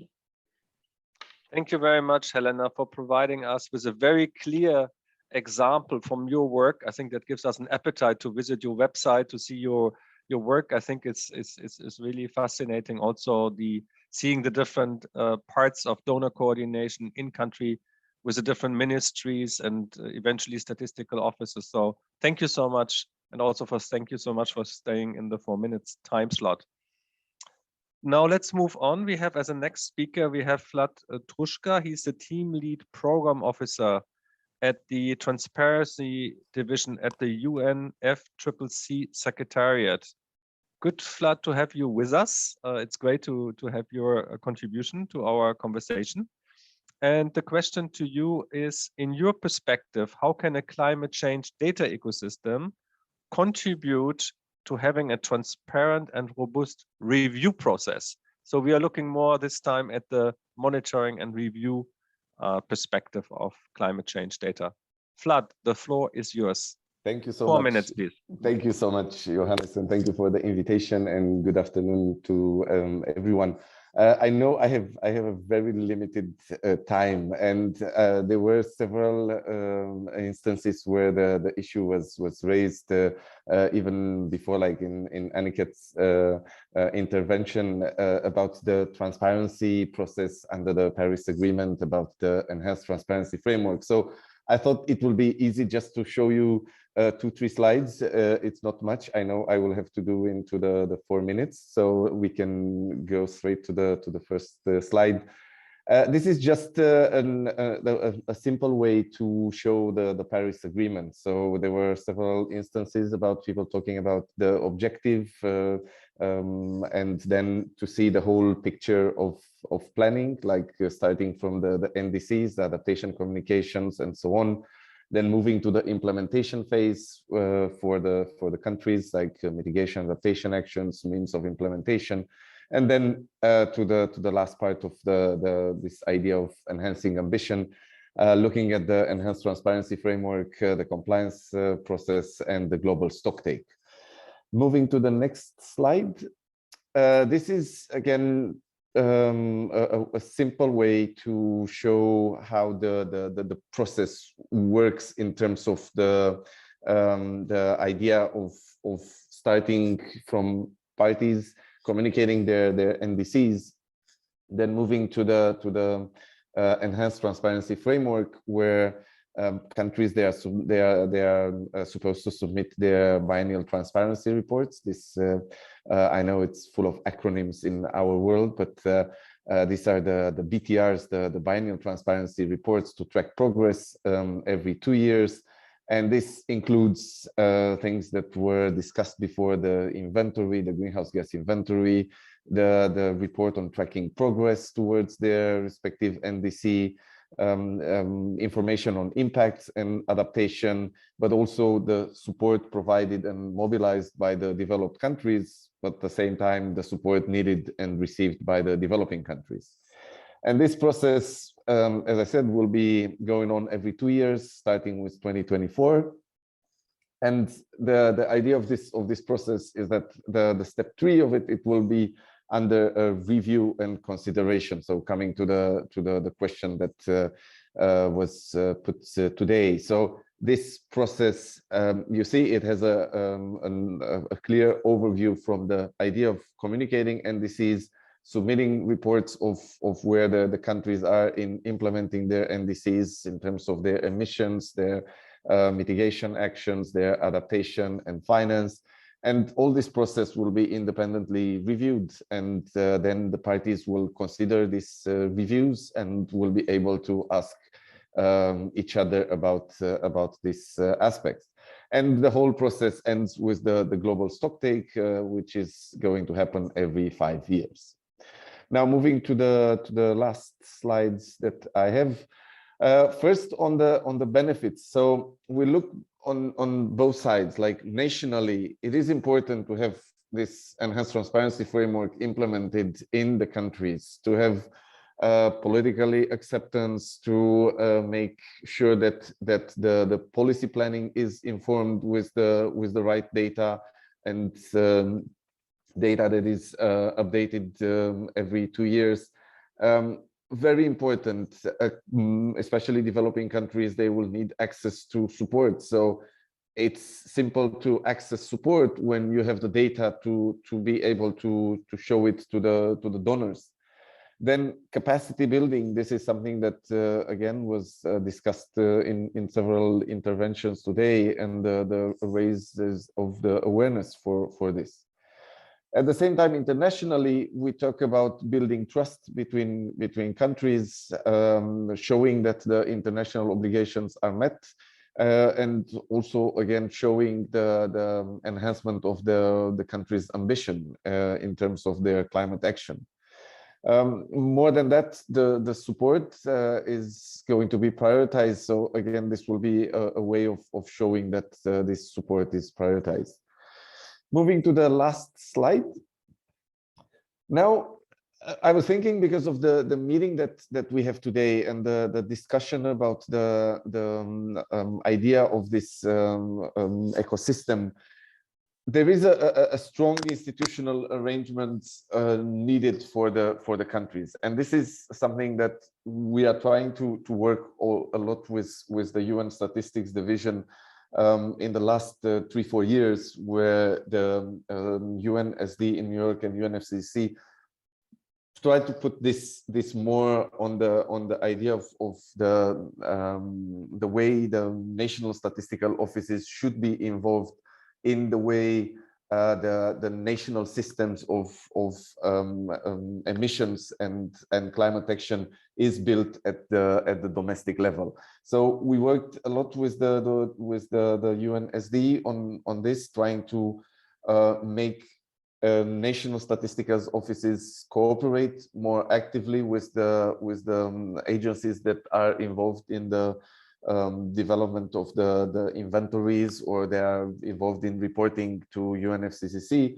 And also part of this work was to cooperate with different other institutions, which led to the adoption a month ago at the UN Statistical Commission in New York of the first global set of climate change statistics and indicators. This will be, again, for countries to be able to use these indicators to make sure that they can report better, that they can accommodate their circumstances to the reporting, and to make sure that there is this cooperation internally for countries being able to report to UNFCCC. I will stop here because I think I'm over the limit of time. Thank you. Thanks for that. We didn't stop you because it's been so interesting and so important to learn about this enhanced transparency framework, and also your thoughts on what is the enabling environment that we need for data to be able to get to the goals that you've set. I also appreciate the link that you have made to national statistical offices. So thanks. Our next speaker, I'm delighted to introduce, is our dear friend and colleague, Carol Coy. Carol, are you on, and is your camera on? There you are. Yes. Carol, nice to see you, my dear. So Carol is a big champion, by the way, among the official statisticians, at least in my books. I know in many other books, and she's the Director General of the Statistical Institute of Jamaica, and she's responsible for the strategic development of the Institute and the development of Jamaica's national statistical system. So Carol, the question we have for you is that we want to take advantage of what you have recently published as a climate change statistics compendium, and hear from you if you can describe some of the experiences that you've had in developing this in terms of strengths and weaknesses of the system for climate change data in Jamaica, and any other thoughts that you want to share with us. If you can summarize in 4 minutes, Carol. Thank you. Okay, thanks, Shada. It's good to be here. It's actually not very recent. I think we published it in 2017. And like all small island developing states, developing countries, it's been a struggle to produce a second. For us, the issue, Kathy's imagery of Lego pieces resounded very well with me, because the issue is there's all this data around how do you put it together for a report like that. We actually followed the FDES, at least it gave us some structure and how we could put together that information. And the good thing was we had the lead was an expert in environmental statistics. We have lost her. So it's the reality of small island developing states and their statistics system. The advantages for somewhere like Jamaica with putting together climate change, there is an acknowledgement of the impact of climate change on countries like us. Tourism is one of our biggest earners. Agriculture is also an important source of revenue. So the impact of climate change is going to be quite devastating, especially on poor families who do fishing. But as the issue has come about, there has been challenges. how do you get all this information? Because the information it's not from surveys that a usual NSO would do. You have to get together with all the administrative bodies of government to get this information.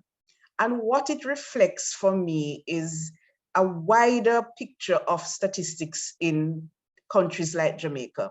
Your national statistics system is underdeveloped. And so the challenge is, how do you bring persons together? How do you get this information? We did a survey among our public sector agencies, and what you find is that statistics for most of them, it's a side section. It's not their core. And so, but they are the ones that have that information. So what we will have to do as the National Statistics Office, how do we build and strengthen statistics in these agencies, because they are the ones who are going to provide that information for you. And so the experience, as I said before, was for us was ad hoc data. You didn't have any time series. You would find something for 1 year here and you'd find something in another. It's how do you also put the resources? I think it is a theme that has been weaved through this committee, this session here, is the issue of lack of resources in countries like ours in Jamaica. I think it was mentioned by Johannes, you have persons that will work on your statistics and then they move on because you're in the public sector. And so statistics is not a stream for us. It's a civil service that is a stream. So if I am in statistics and I get a promotion, then I move on. And so these are some of the realities that you face in countries like Jamaica. And for me, it's strengthening that national statistics system. That is going to be the core of it, no matter how we try. That is going to be the core of trying to improve data on climate change and environment statistics as a whole. And as also mentioned, the NSO, you're focused on for example, we're doing the census this year. You can't focus on anything else, given your resources. So things like climate change will get a backseat until the census is off the ground. So these are the realities that I face in NSOs like mine. Thanks. Thank you so much, Carol, for giving us a reality check in terms of the questions we are discussing, which is very much joined up what we have heard before. So also, again, the question of resources, but also the perspective of the need for data to identify this vulnerable population that you mentioned, how important disaggregated data will be, in particular in climate change, to see of how those at the fringes of the society are living, how they will be impacted by climate change, and how what kind of policies we could formulate to address those hardship of those population. It's a bit like we have in the gender field, we talk about intersectionality. It's about poor people being affected by climate change and having other characteristics where this kind of data, what you were telling us, is needed. And as you also mentioned, the truth of the matter is that you would probably have to invest in the whole statistical system and not in all silos of what we have eventually been doing at times in the past. So thank you very much for this important perspective from Jamaica.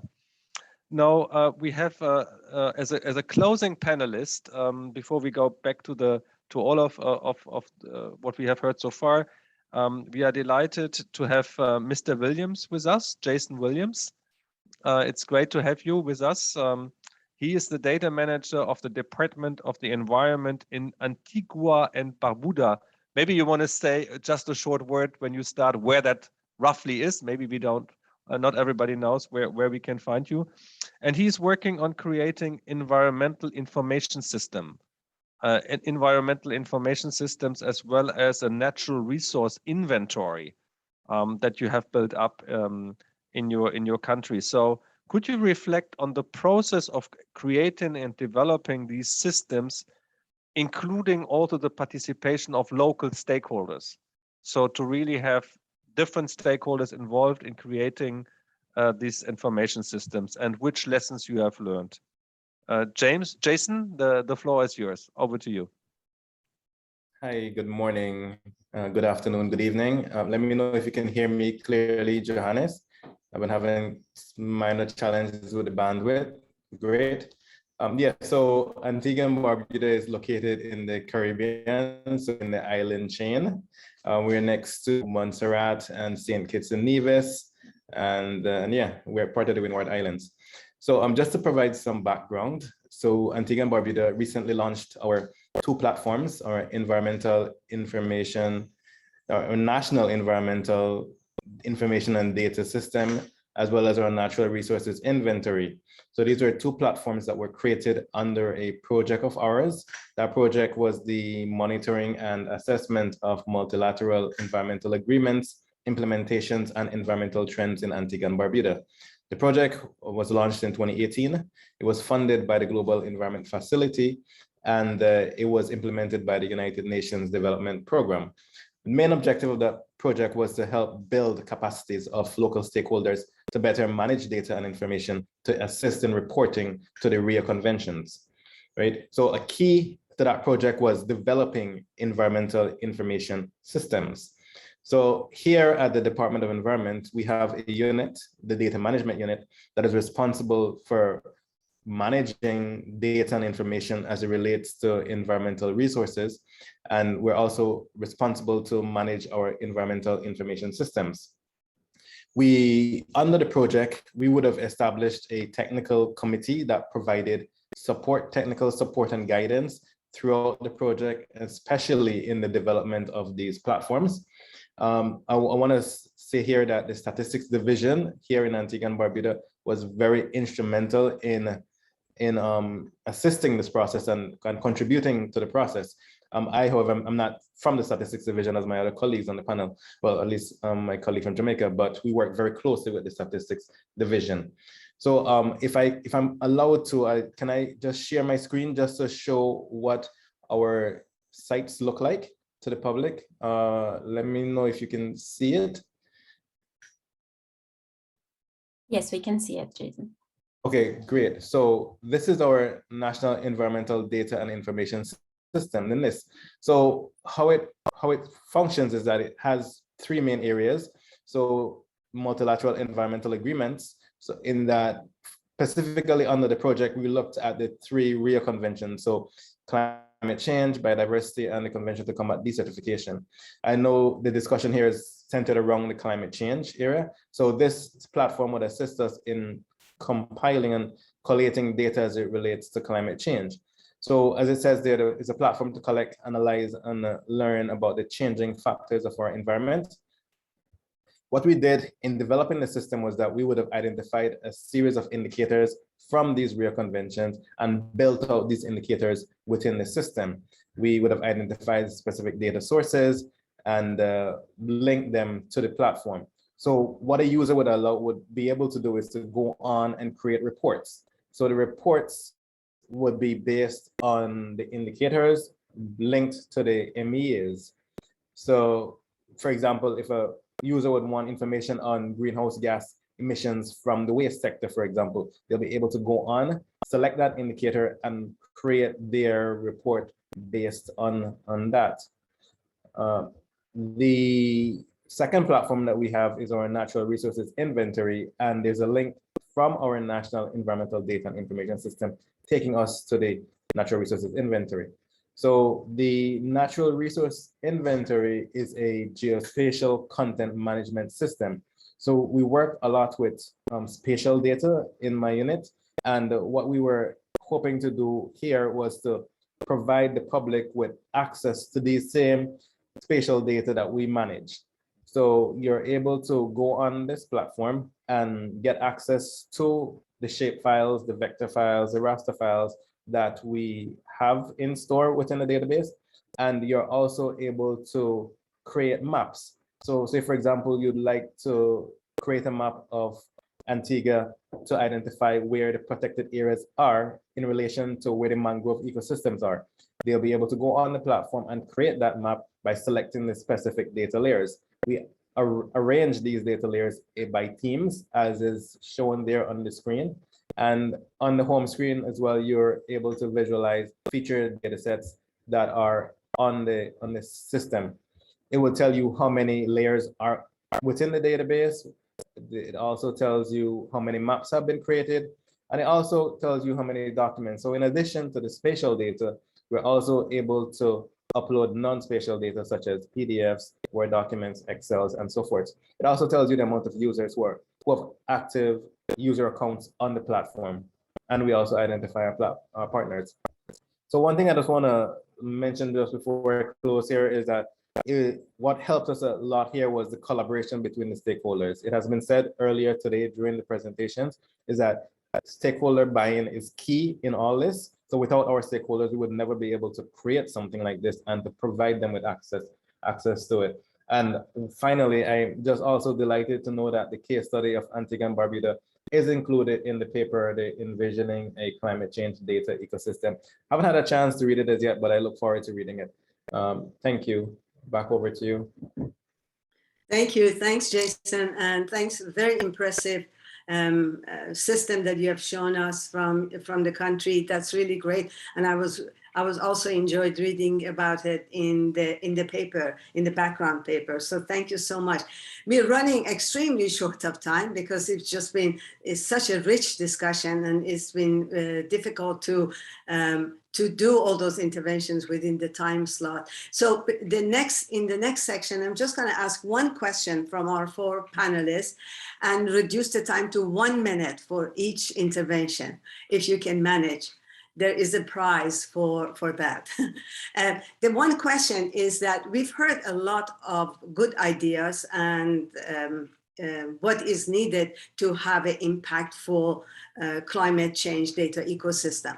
What is one idea, your favorite idea that you want to, as a takeaway message that you want us to hear from you? That one idea of what it takes to do impactful climate change data ecosystem. And let's start from the. Heidi, can I just sure, one, while we give the panelists just a chance to think about that question, I just wanted to say that all other colleagues who are attending are still invited to use the question and answer function.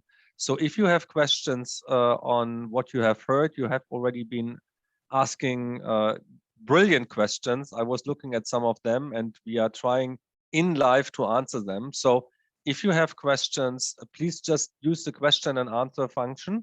And then the panelists, when they have a moment, I'm sure will be happy to reply to your question. So sorry for that little intervention. I think that's a great point. That's been very active. The Q&A and the chat has been very active. So back to our panelists and audience, please, if you have that one idea you also want to share with us and with PARIS21, please let us know in the Q&A or and we will take note of that. So let's start from the reverse order from you, Jason, that one idea in 1 minute. Jason? Hi, thank you for the question, and I'll try to be concise. So again, I just have to reiterate the buy-in from our stakeholders. So again, while we were developing our systems and just managing environmental data on a whole, we always have that collaboration and that linkage with our stakeholders, so to bring them to be a part of it. Many of these stakeholders don't directly work in the climate change field, but through engagements with us and with them, they're able to get an idea of what it is, what it is to report on climate change and to manage climate change related data. And also finally, a strong support team. So here at the DOE, as I would have mentioned, we have a unit that is focused on managing these databases and to ensure that they are stayed current and the information is well populated on them. So having the strong stakeholder buy-in and also having a project team and a team behind that will assist greatly in managing this data. Thank you. Excellent. Thank you so much, Jason. Very important. Carol, to you, one idea If you do it like Jason, he gave 2 ideas, but that's okay. If you can integrate your 2 ideas, that would be fine too. Over to you, Carol. Okay, thanks, Schroeder. As I keep on referring to, I think coordination among stakeholders is critical, because I think once you have that, then you can drill down into whether it's resources. Because when you have a stronger group, your advocacy is stronger, and to get that buying. So I think coordination is the key to getting a good climate change data ecosystem working as best as it can. Thank you, Carol. That's terrific, and that's so important based on your experience. Vlad, over to you. 1 minute for your idea of an impactful measure that we could take. Yeah, thank you so much. I would take a combination. I would say first about the cooperation and the openness. The cooperation at the domestic level, I think it's the most important thing in creating this ecosystem at the national level. There is a huge need for NSOs and the climate change reporting agencies or ministries to sit together at the same table to discuss, to have openness from the NSOs. We know that there are several data sets that are not usually collected. It was mentioned before today, but some of them are quite important for the reporting on climate change emissions or impacts, and this is something that can change. And of course, there will be improvement over time. It was also mentioned that for developed countries, it took 20 years. Parties are already reporting to UNFCCC, especially developed countries are reporting for 20 years. So developing countries, they started recently. We can see a huge improvement in some of them, and this will also come under Paris Agreement. Of course, there will be capacity building. Of course, there will be something again important for this process is to involve experts, to train experts. This is something that again we have seen on the UNFCCC process. You know, the review process under the convention and the Kyoto Protocol involved experts from all the countries in the world. So we need trained experts. It is important for agencies to involve their experts so that they can have this first impression of what reporting and review process is. Thank you. Thank you, Vlad.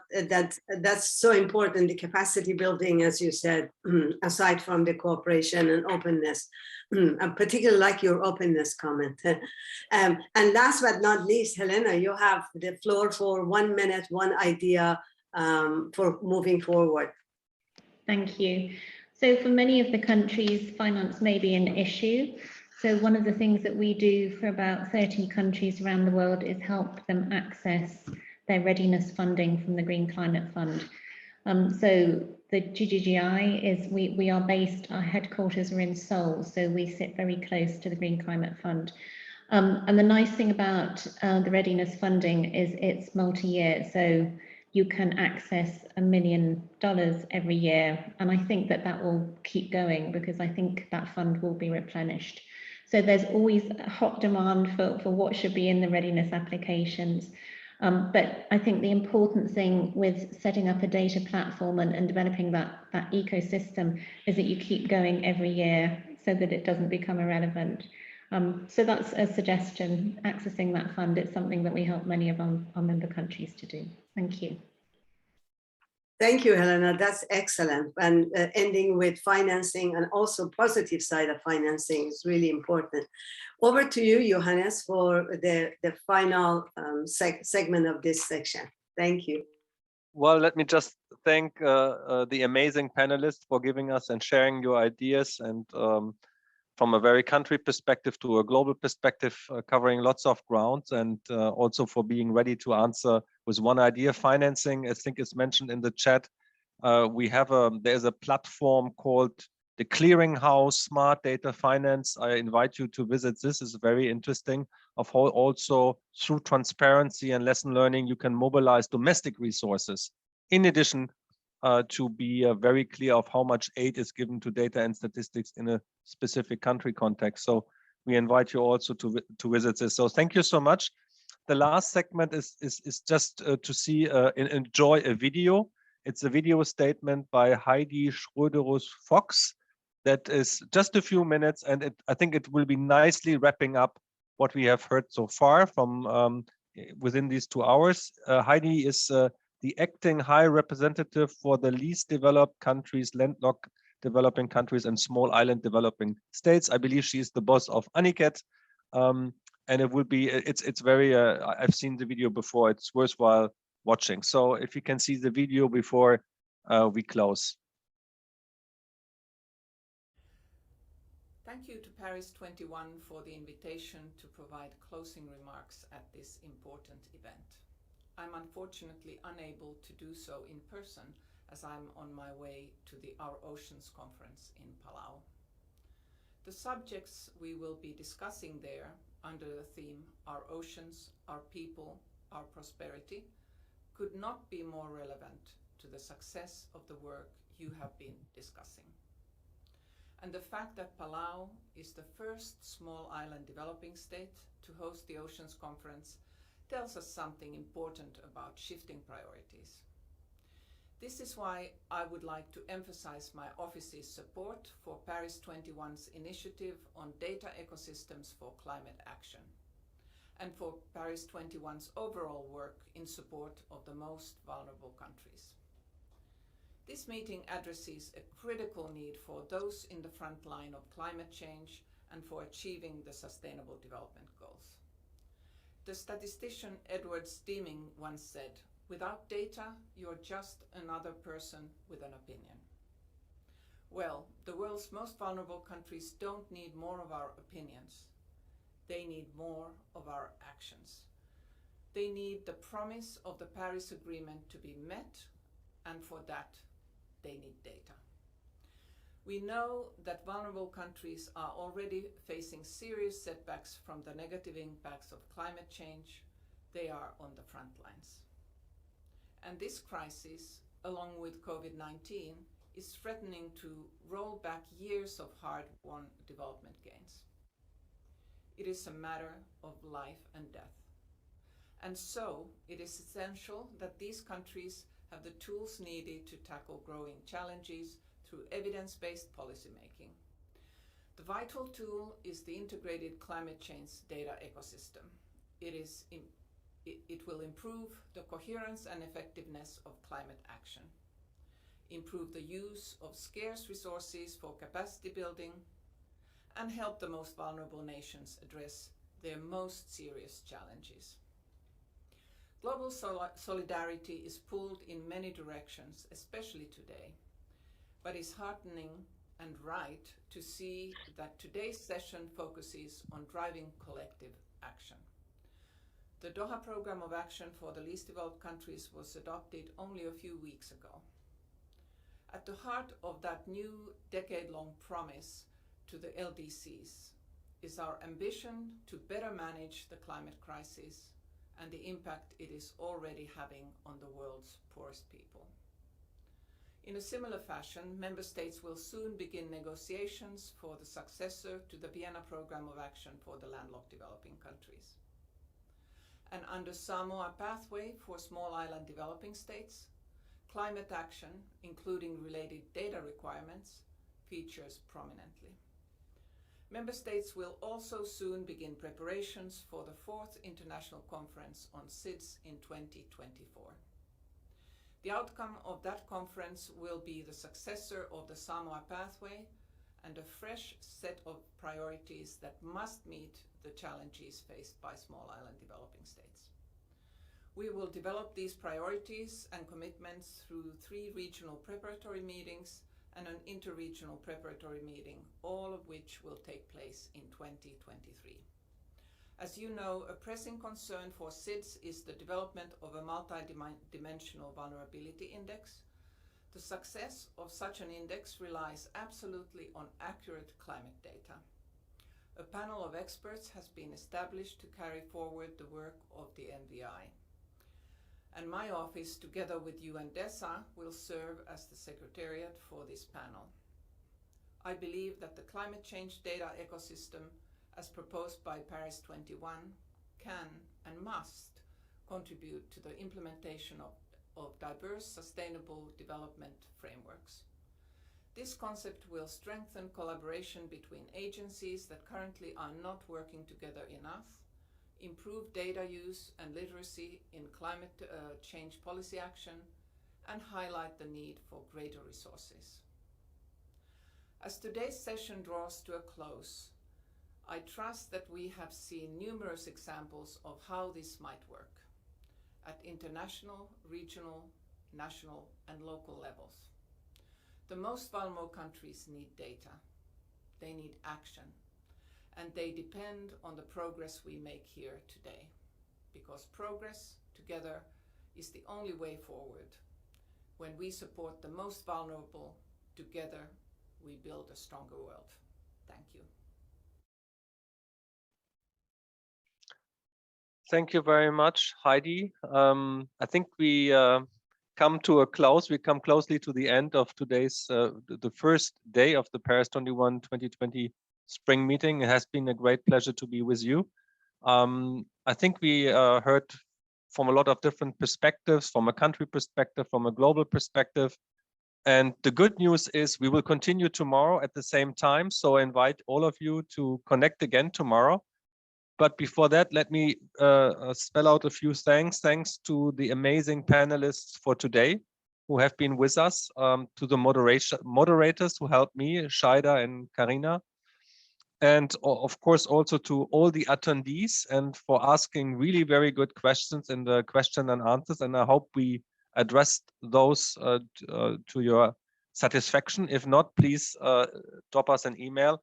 And also a big thanks to the interpreters who have been working very hard to translate all what we said so far. So with this in mind, I suggest we close this meeting for today and are very happy to see you tomorrow again. Thanks very much.